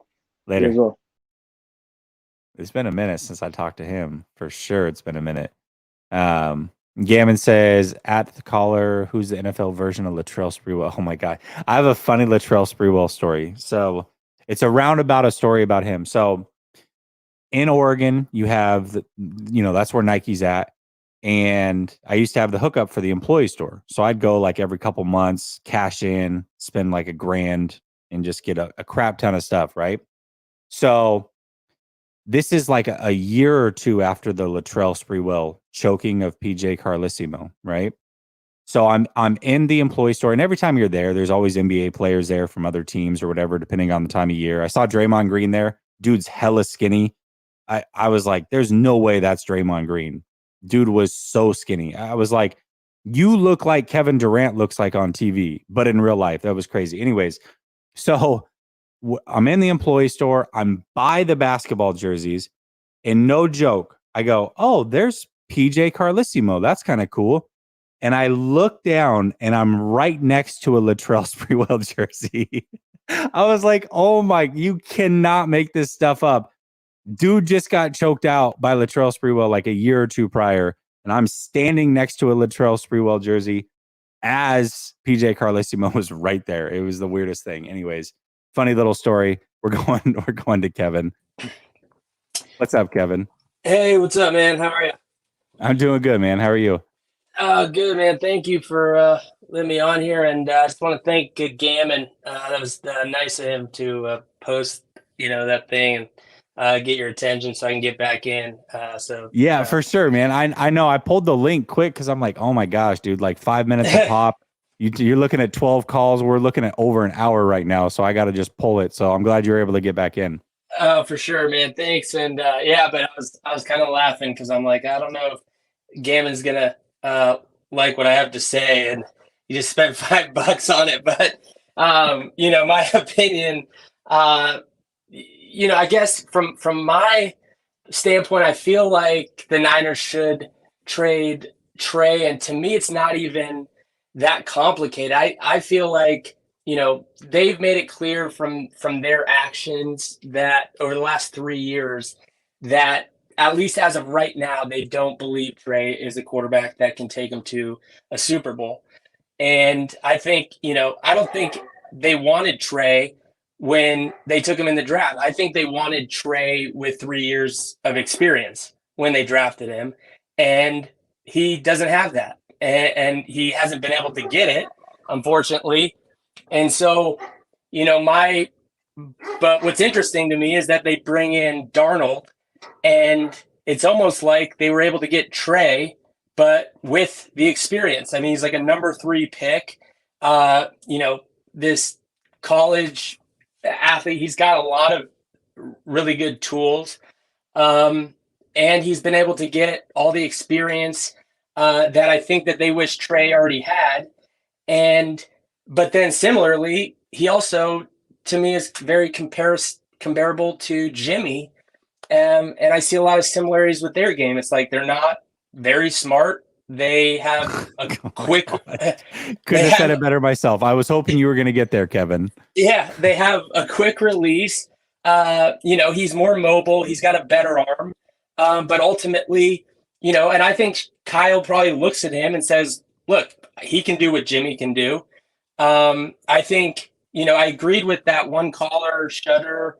I can't remember his name. It was Shutter or something. But basically, what he said about, Brock. I think Brock's ability to process, pre-snap is really amazing, especially for basically only having a playbook for 8 months. I think he just, to me, just looks like someone who could be a coach, but he's playing quarterback and he knows the offense that well. And yeah, he's limited physically and stuff, but I think he's also like, he's just on time with balls. Like Jimmy was never on time. His quick release just kind of made up for it. And he definitely wasn't as smart pre-snap, and then he didn't have the elusiveness either. So he's clearly an upgrade from Jimmy. I don't think if you ask anyone at the 49ers locker room, though, I don't think anyone would say that Trey is an upgrade from Jimmy right now. I think at best they'd be looking at some point in the future, but my gut tells me that as far as this year, they don't think that Trey would realistically be able to win a Super Bowl. I think they think it's a multiple year thing. And if that's the case, I think it makes more sense to trade him now. What the cap hit would be, I keep hearing different things for the cap hit, but like one caller said 12 to 16 million. What realistically would be the cap hit if they traded him on draft day? This year it'd be 11 million, and then it's like 4 million next year or something like that. And what's his contract this year? It's around 9.5. So you'd be paying an extra like $1.5 million to have him not on the roster. So I guess my point would be, if you're sitting there legitimately thinking that, Darnold could be our guy, like he could legitimately beat out Trey. To me, it's like if we're gonna pay him $9.5 million to sit on our bench, what's the difference if he's on the roster or not? We might as well trade him, get a couple picks for him. At least we get a couple picks for him. We're still paying him roughly $10 million, and either way, he's not helping the team on the field.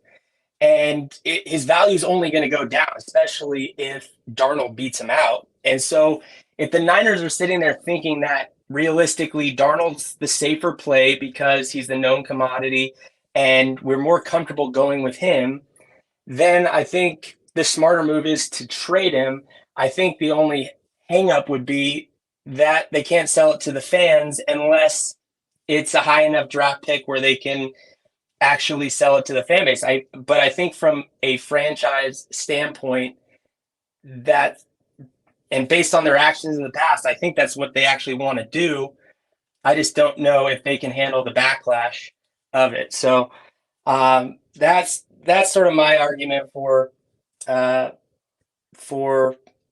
trading Trey. I think it's the right move to do, and I think it's right for him, frankly. I mean, it's just not fair. Like, no matter what situation he gets thrown into, unless he's backup and he comes in and the team's struggling and he can be that savior kind of role, I just can't see him actually getting a fair shake. The expectations are going to be insanely high, and he needs work. Like, I'm trying to like put into words like what I see when he's playing, and I think so much of it is just confidence. Like, he does not have confidence at this level, and it just looks like it shows, and the only way to get it is to play and have success, and I think it's going to take multiple years. And that's sort of my point. And I know you got so many. I think it's fair. I'm gonna rebuttal a little bit, but I'm gonna pull you off because I got other people waiting. But I think it was a good call. I think it was a well thought out call. I don't agree with everything, but I do think that you laid out your points in an articulate manner. Always feel free to call in, man. I appreciate it. I'm glad you were able to get back in, and thank you so much for waiting. You waited a long time. So thanks, man. Have a good one. Later. Yeah, you too. No, I thought he definitely had well thought out points. I just think that you're eventually going to need Trey. I mean, whether he starts week 1 or not, we went through 4 quarterbacks last year. Like, you're going to need Trey Lance at some point. You're going to need that quarterback. And yeah, I understand. I mean, I'm glad that he got to the point because I was definitely going to call it out. From a physical standpoint, there's a lot of similarities between Sam Darnold and Trey Lance. they are not at all the same quarterback from a mental standpoint. Trey Lance is, even as a guy who hasn't played a lot of football, is mentally light years ahead of Sam Darnold. You see it right away. That shows up on film very quickly. And then, here's the thing. Let's say we all agree on Brock Purdy. Let's all right now just pretend that we agree that Brock Purdy should start with no questions. He's 100% the guy. We think he's the franchise quarterback, or we thought he was. We'll say we thought he was. The reason I'm going to say it that way instead of we think he is because that same guy, we don't know when he's going to be back. He just tore his UCL.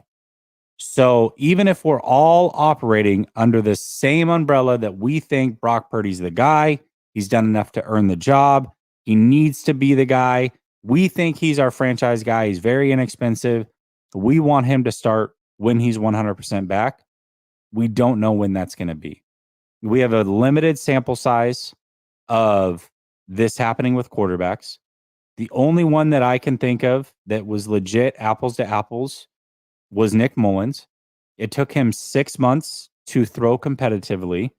And when he came back, he had half the arm. The arm strength looked like it was completely gone. Now, it did eventually come back, but there's this gap where he's competing 6 months after he had surgery. He had surgery at the end of January. He's in training camp with the Eagles at the end of July, so a 6-month time span. He goes through training camp, gets cut because his arm is clearly not even as strong as what it was for him, which was never strong. And then he gets signed by the Browns in September, but he's on the practice squad, and he doesn't start a game or play in another game until week 15. So sometime between 6 months and essentially 10 months, we don't know where, but during this time span, he gets his arm strength back. So that means for Brock Purdy, we're looking at, just based off the information that's available to us, assuming that it's the same heal time, anywhere from 6 months to 10 months to get that arm strength back. If it takes 8 months instead of 6 months, or 10 months instead of 6 months, you're going to need Trey Lance. You're going to, because I promise you Sam Darnold's going to play.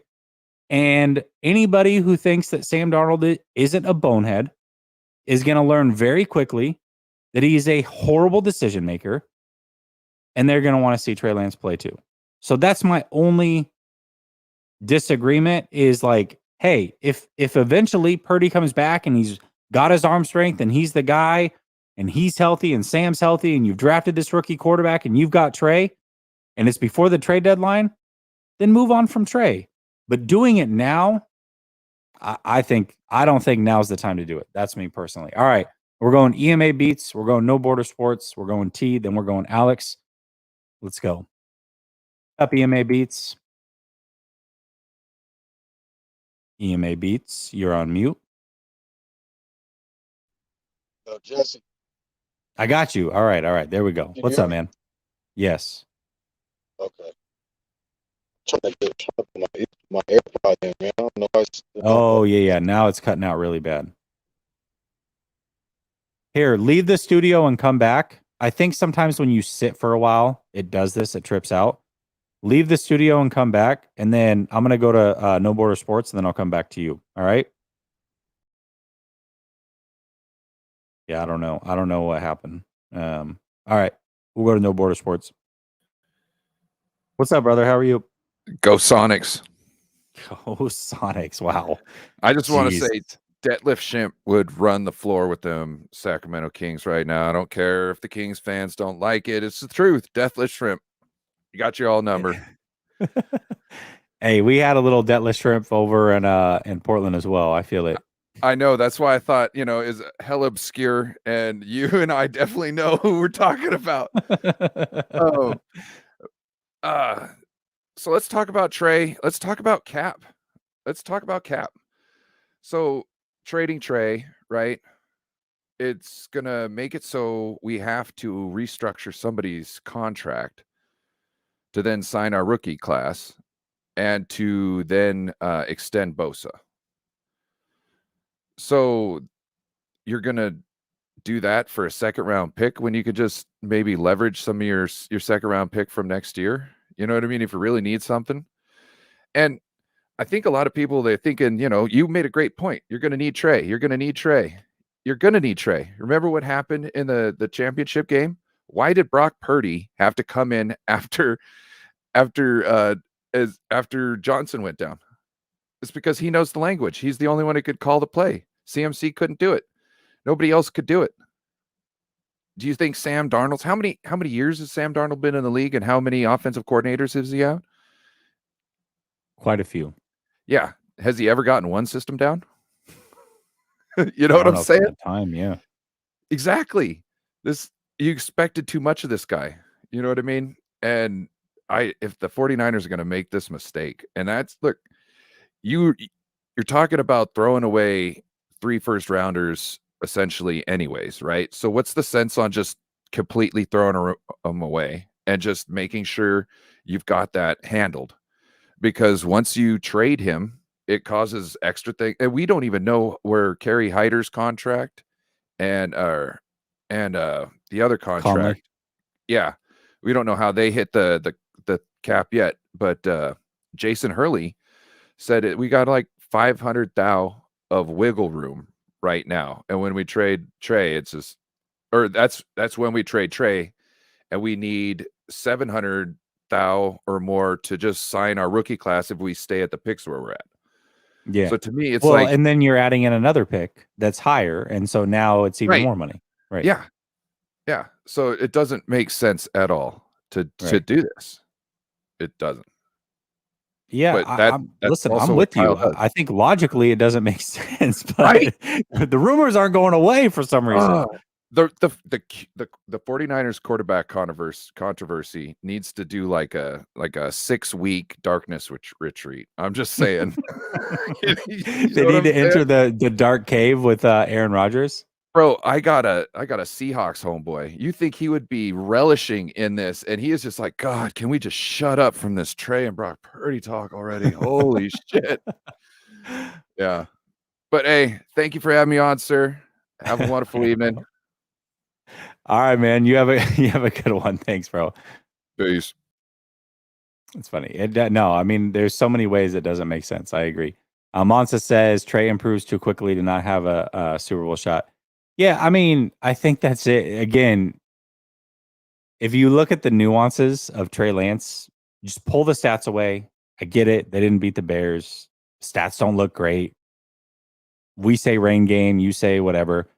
But there are little micro improvements that you see that are significant from even the Texans game to the Bears game. Anytime you talk about Trey Lance, you always say the same thing. It's like, oh, well, we think in the Texans game, when he finally had George Kittle, he looked good. Like, that's the quarterback that we're getting. That's the starting point, and we can build on that, which is true. But a lot of that is statistically. If you just look at like how he played in the pocket, he was a little bit skittish. I mean, it wasn't horrible. It was better in the Texans game than it was in the Arizona game. But still, a little bit of happy feet in the pocket, organized chaos, whatever. Well, then you fast forward to the Chicago game, which again, comparing to the Texans game, you don't have Kittle. You only have Mitchell for a couple drives. Debo's out of shape. Like you're not going into there with your full weapons. It's a rain game. Stats don't look great. You lose. But if you're just looking at how he played the quarterback position, a lot of improvements. Very comfortable in the pocket. A lot of dipping of the shoulder when you got players reaching to grab him and try to bring him down. Steps up in the pocket extremely well. I mean, it looked like a completely different player with his pocket presence. So you add that in to what the baseline is. Like, hey, worst case scenario, Trey Lance is no better from a statistical standpoint of the Texans game. But then you add in a couple of the nuances with the pocket presence and whatever, and you're seeing this growth over, I mean, micro amounts of playing time. That means that there's a lot of room for growth, and it can happen very, very quickly with him. So I hear you. BZ says, honest question, is race a factor? Never seen a white quarterback top 5 pick get shopped after 4 starts. It's all very weird and worth asking. I don't know. I don't want to just pin that on the organization. I'm not going to go that far.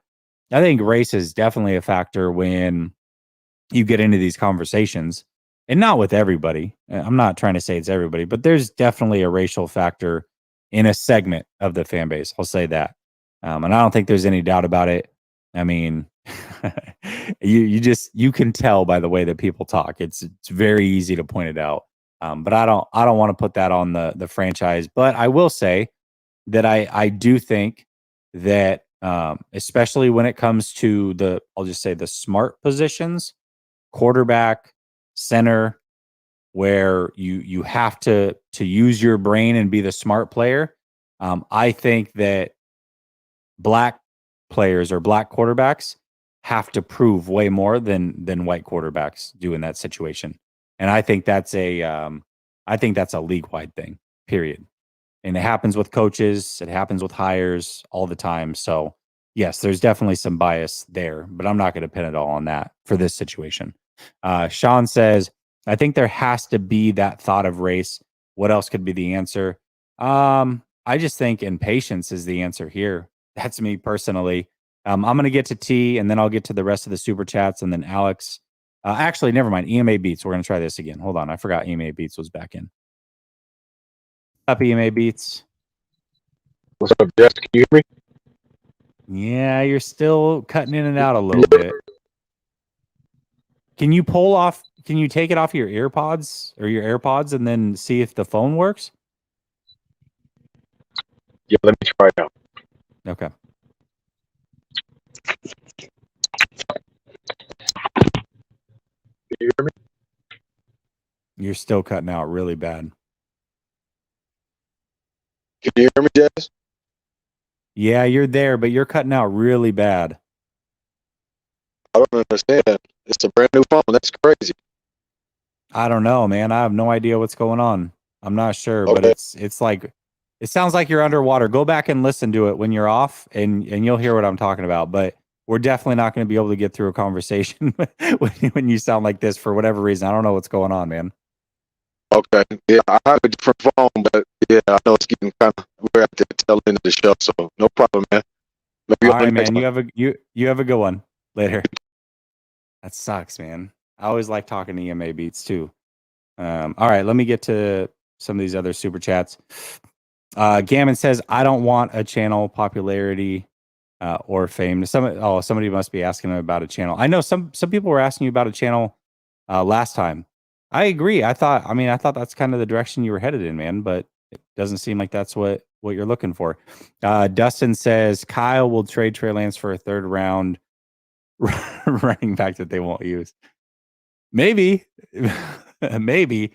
Monza says our wide receivers eat well with Trey. Kittle is option 3. Yeah, most likely. Race is the only factor in media coverage. Definitely there's a race factor when it comes to media bias for sure. There's no doubt about that. That definitely plays out. All right, let's go to T and let's go to Alex. What's up, T? What's up, Jesse, bro? Hey, there you go. How you doing, man? Can you hear me? Yes, sir. Yeah, I got you. It's my guy. Hey, man, I got a lot to say, but I'm going to just try to keep it short because, we see eye to eye a lot on the whole Trey Lance situation. You get what I'm saying? I think me, you, and Grant feel the same. I don't know so much Grant a little bit, but I know we do. And what I mean by that is the whole Lance situation. My ordeal with Lance is I just don't like how the organization done Lance. You get what I'm saying? What I mean by that is he never got his proper. That 4 starts is not a proper share. His proper share was supposed to be when we drafted him and took him 3rd overall. Jimmy Garoppolo was supposed to be gone the next day, and he was supposed to be the starter from day 1. Yep. Everyone's overlooking that situation. I don't care about the whole Patrick Mahomes. Let him sit behind a whole year and all. No, bro. Kyle doesn't even know how to develop a quarterback enough to even let somebody sit. You get what I'm saying? So that's where they screwed up. Second of all, Nobody is backing this kid up. Everyone wants to say Lance is Kyle's guy. Well, Kyle, show me.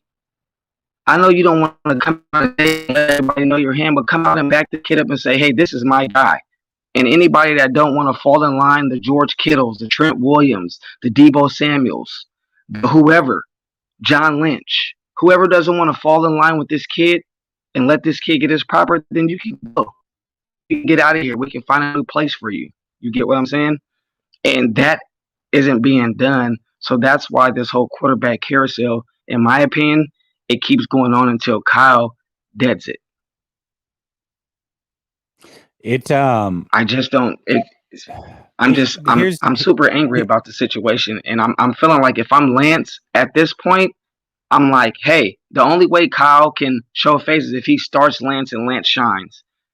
At this point, I'm like, if we want to keep going back with Sam Darnold, you're flirting with rookie quarterbacks, you're telling everybody Brock's the guy, get me out of here. Send me to the Texans, send me somewhere. That's where I'm at with Lance. I'm like, if I'm Lance, I'm talking to Kyle. I don't know if these conversations are being held, Jesse. I know I'm all over the place. But if I'm Lance, Kyle, if I'm not the guy, get me out of here. Like, I don't want to wait. Don't pick up my 5th-year option. Move, bro, because you drafted me into this quarterback carousel circus that I've been dealing with since I've been here, and I'm over it. Let alone, you broke my ankle running me 20 times up the gut, whether you want to believe it or not. Then you're not letting me play quarterback. Get me out of here. That's all I got, Jesse, bro. That's how I feel about the Lance situation. I wish a lot of his fan base can hear it and understand that. You get what I'm saying? Instead of wanting to divide and Brock Purdy. No, let's slow back and really pay attention to the whole Lance situation instead of going off what somebody told you. Some Niner media. So I don't know. That's what I got, bro. That's all I got. Thank you, Jesse. Yeah, I'm here. Maybe came. Okay. Here's what I want to say. And I think a lot of people, their rebuttal is, well, we gave Lance a chance. He didn't have to earn it in year 2. But there's a big difference in the way that they gave Lance their chance versus how other franchises have given their quarterback that they deem as their franchise guy top 5 pick. Usually you build a whole campaign around selling this guy to the fan base. And I remember in year 1, and I asked Grant this because he was at training camp, and the answer was no, and it was glossed over pretty quickly. We didn't talk about it much more, but I'll never forget when I asked him, I said, you know how they have the big banners at the stadium of the players that they're trying to kind of sell as like their guys? I go, is there still a Jimmy banner there, or is there a Trey Lance banner now? And he goes, no, it's still the Jimmy Garoppolo banner. Right then and there, I didn't think about it much then, but looking back on it now, it's like, should have known exactly how this was about to play out. Because when you draft a guy top 5 like that, it's not just about giving him a chance to play and then, he got injured and he's out. It's you're turning the keys of the franchise over to him. He is your quarterback. And so the moment that you draft him, it's like he should be on every flyer that goes out. He should be on every T-shirt that you put in the stadium. He should be on every banner. He should be inserted into every conversation. But it was never that. It was he never got a banner. Every time they talked about him during his rookie season, it was like, hey, he's working, whatever. They kept him from the media. They never got to talk about him. They never, ever once showcased him like he was the guy. You watch brick by brick, he was never the center focus. Hell, Brock Purdy, year 1 last year, brick by brick, got a whole feature of being Mr. Irrelevant, a whole 15-minute feature in a brick by brick. You didn't ever see that with Trey Lance. So it's more than just saying, hey, he got his one chance to be the starter.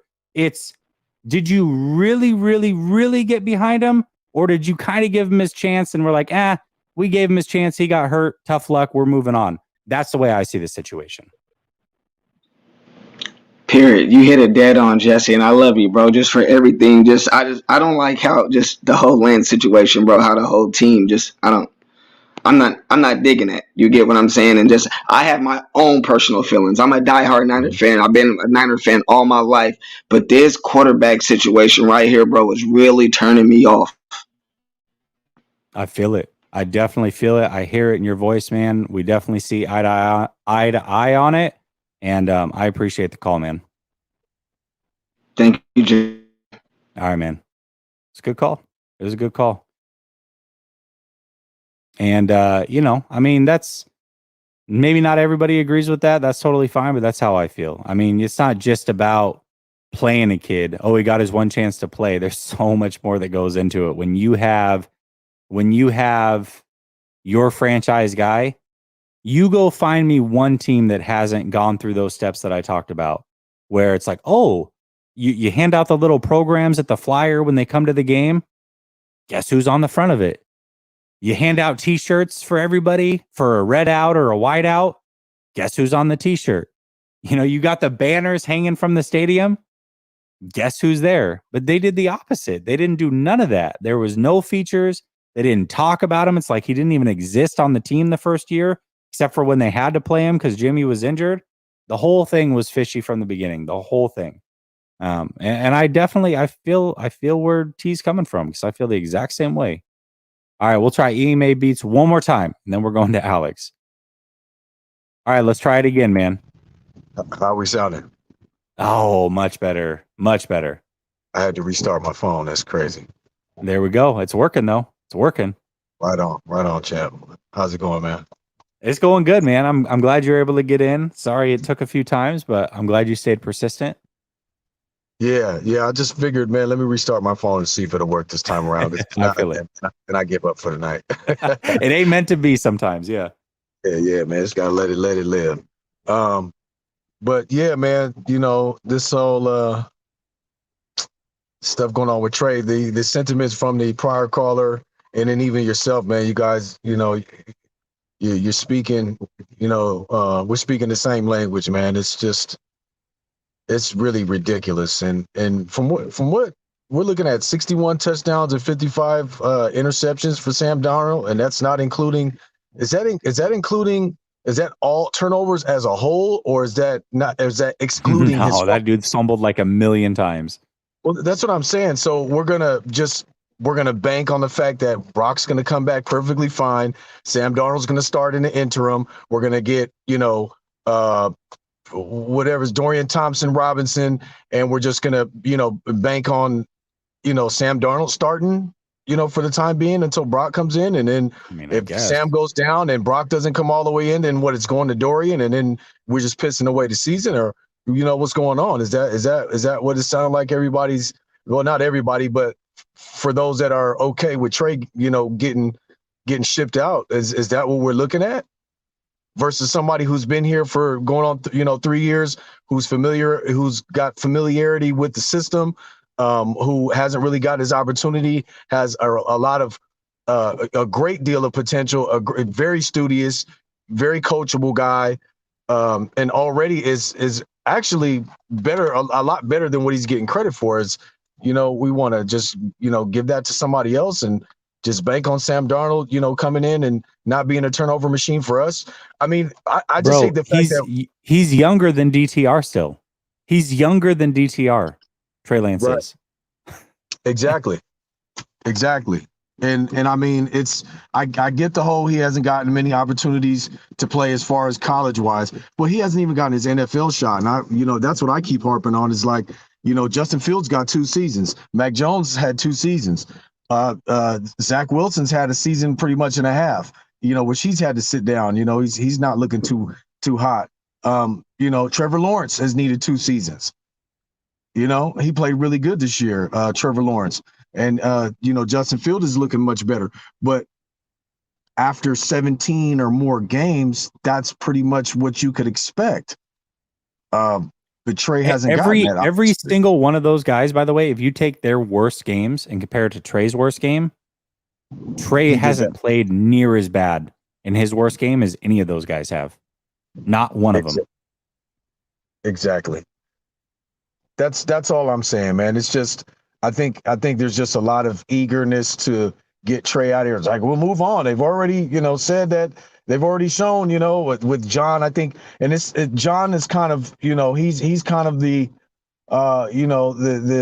the odd man out with saying, we like Trey on this team right now. The way he's wording things and doing things, he's giving the impression that he's down for, for talks of Trey being possibly shipped out, because he's saying right now they're not giving the full confidence in him, because I think this thing with Brock, and him coming in playing really well, I just, it's like, are you guys really willing to, wage your future as a GM and as a coach behind this? Because I'm telling you now, if we ship out Trey, he balls out. Sam Darnold, comes in, blows it out of his, where Brock has to come, like you were saying. What if it's 10 months? What if it's 8 months with Brock? We're not going to know in a couple of weeks or even in 30 days from now if Brock's going to actually be ready for the season. There can be a setback. Remember, different position, but remember when Trent Taylor kept having setbacks with his injuries?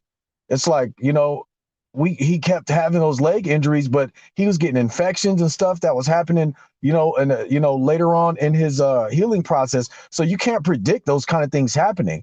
So you kind of like trying to predict the future doesn't really work. That's why you have insurance. And not only that, you don't have to have a setback for it to take longer than the 6 months. I mean, let's say it's 6 months before he's back and he's cleared. That doesn't mean you're necessarily ready to like go out and be the same player. You just spent all off season rehabbing. You haven't had time to be in a competitive situation.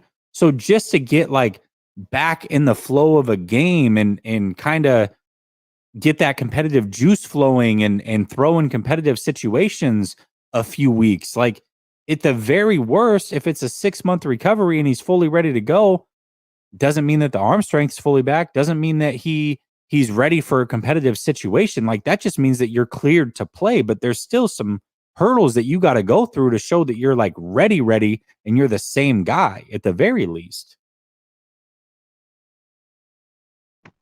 Exactly. I mean, man, there's just too many different variables here and things that aren't being factored in. And like I said, we're a lot better off and a lot more secure in having Trey there than not having him there. And that would be a big mistake. And I know even myself personally, I'm not going to say everybody and exclude myself. I want Brandon Ayuk on this team. But if it's about trying to get up in the draft and it's really something, if we don't have the money, then we shouldn't even be thinking about trying to get up in the draft this year. We should be comfy with all of the picks that we have and just roll with it like that. But if this is something we need to get up in the draft and get one of these guys in a second or late first or something like that, Brandon Ayuk has a lot more value, and we could be able to do something if we were to send him off, since he's going to be wanting a huge payday, and we're likely not going to be able to keep him anyway because he's going to be costly. And we got a lot of big ticket players already on the team, so it's not going to work. Not saying that's what I want, but if it was the choice between the two, what's the most sensible? The quarterback position, these guys, it's much harder to come across a really good quarterback, a quality quarterback, not to mention somebody who's been in your system versus getting a wide receiver. We can make up for the wide receiver stuff. We got a lot of weapons already on the team, and not saying that I don't, that's what I would want. It's not a preference, but if I had to choose, it would be ship Brandon Ayuk out versus shipping out Trey and, mortgaging or putting it all on what is Sam Darnold going to be the guy in the interim? And then who is the rookie that we're going to have? I mean, is that what we're going to expect? Are we playing Russian roulette? It's like, okay, if Sam Darnold goes down and we drafted Dorian Thompson-Robinson and he played X amount of years, and let's try to see if we can, get another Brock Purdy type situation until Brock comes back, if potentially he does come back. But, like I said, and you said, what if he's not ready? That just doesn't make sense. It's nonsensical to even consider. I agree, man. I agree. Hey, I'm glad you're able to get in. I'm going to get to Alex. You can always call in, man. Good call. Hey, no, thank you so much, man. Appreciate you as always. Absolutely. Great takes, man. Great content as always. Thank you, man. I appreciate you. I'm glad he was able to get in. Yeah, and 209er, maybe that's the case, but let's not forget that if we're just going off of practice, the 49ers needed a full training camp to realize that Brock Purdy was better than Nate Sudfeld. They didn't see that Brock Purdy was better than Jimmy Garoppolo in practice. So we're really going to go off of practice. We're going to make a decision based off of practice. I mean, I need a soundboard with the Allen Iverson thing right now. What are we talking about? We're talking about practice?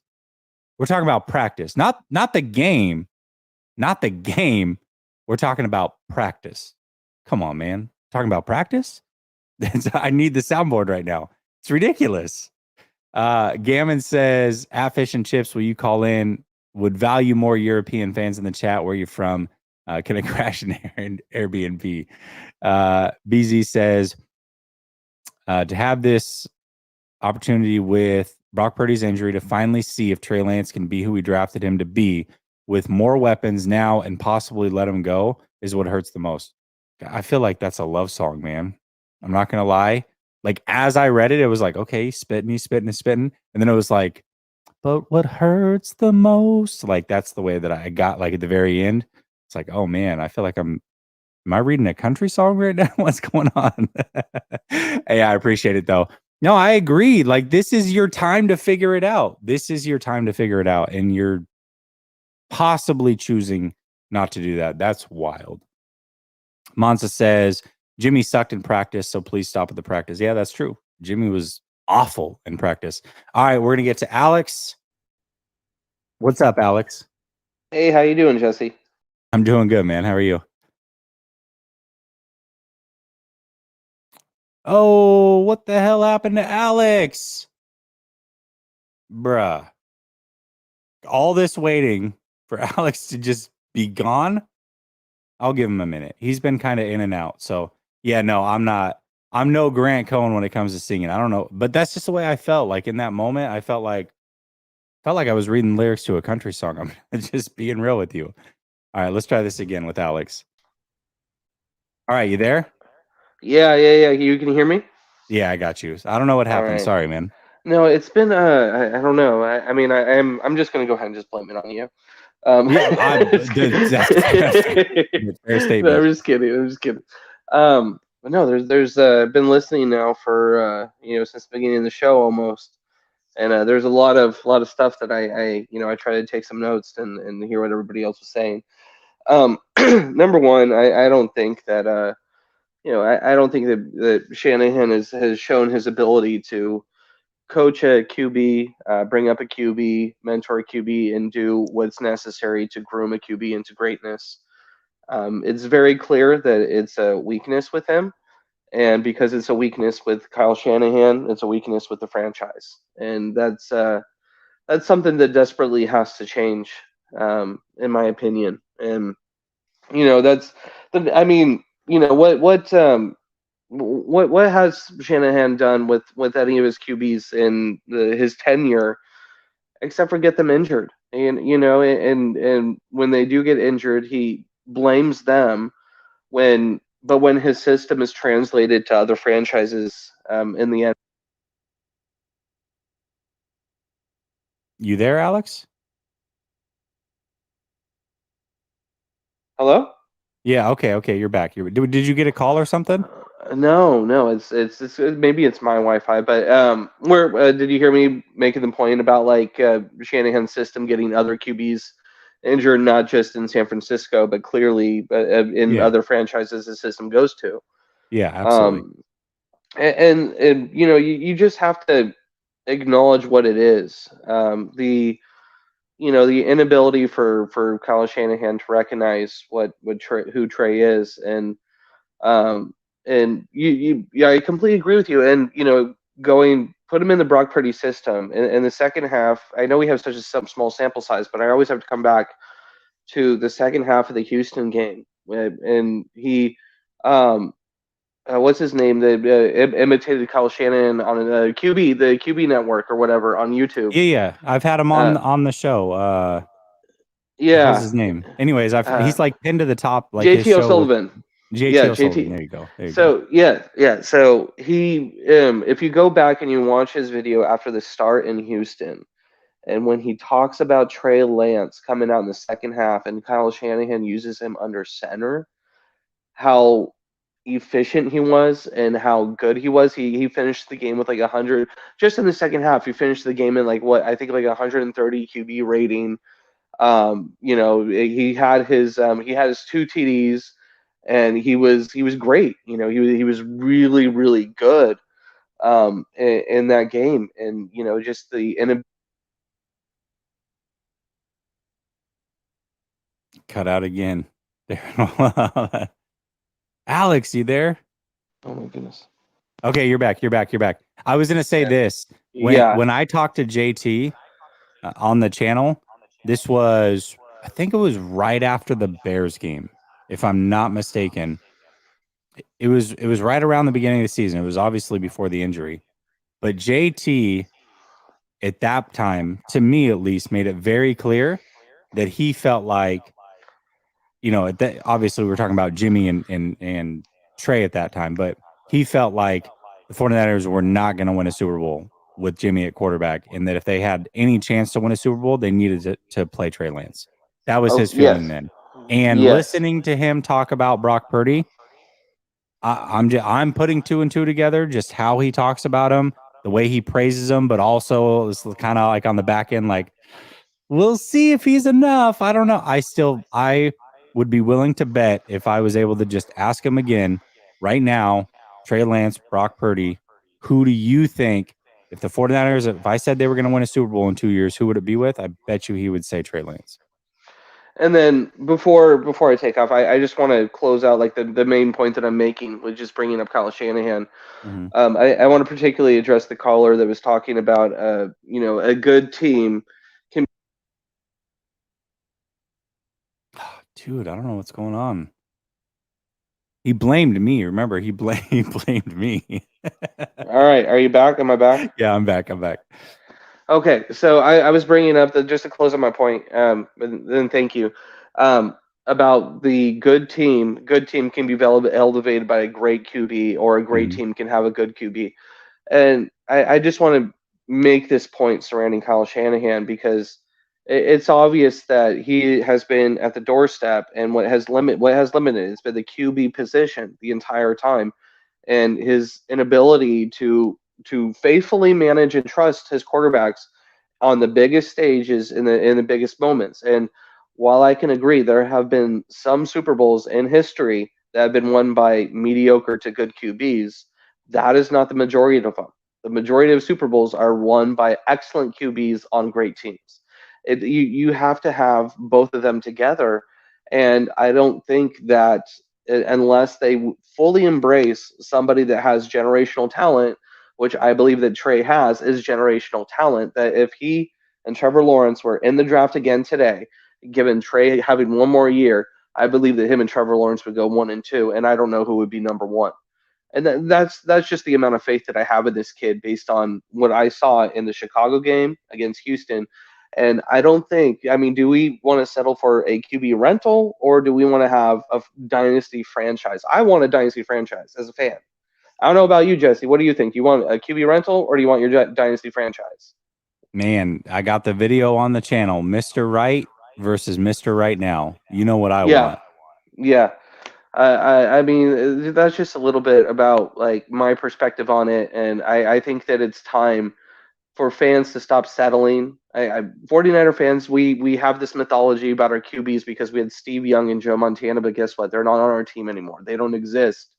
Football is about the right now, and it's time to actually start embracing as a damn fan base, being able to live in and demand this excellence, because I know that Parag Marathe made that lemonade stand thing, but until we have the franchise QB and the right one with the talent to elevate, where we are the lemonade stand, we are the sideshow attraction that has all the glitz and glamour. But until we actually get to where we need to be, it doesn't matter, and that's the point. And I think that if I don't know what's going to happen with Trey and Brock, obviously I don't know. Nobody can predict the future. Nobody knows. But if they move off of Trey without knowing, I think that he's going to go on and have a great Hall of Fame career. And I think that the destination I believe he should go to, given the opportunity, would be the Lions. And I think that he would win a Super Bowl with the Lions, with that coach, with that team, with that culture, with the way that the Lions are rebuilding and being amazing. I could see Trey going over there and winning a whole damn thing. But that's all my perspective for the night. Well, thanks for making it through, man. I know Yeah. it's a big effort on your part to make it happen, but you're good. No, I always appreciate the time. It's always a pleasure to talk to you, Jesse. I love your show. I try to catch it as much as possible, and I'll see you next time. All right, bro. You have a good night. You too. Bye. Stay blessed, man. Hey, Hall of Fame career. I don't know if I'm willing to go out on that limb, but I think we would regret it. I definitely think we would regret it. You want a Fernando from me. You ready?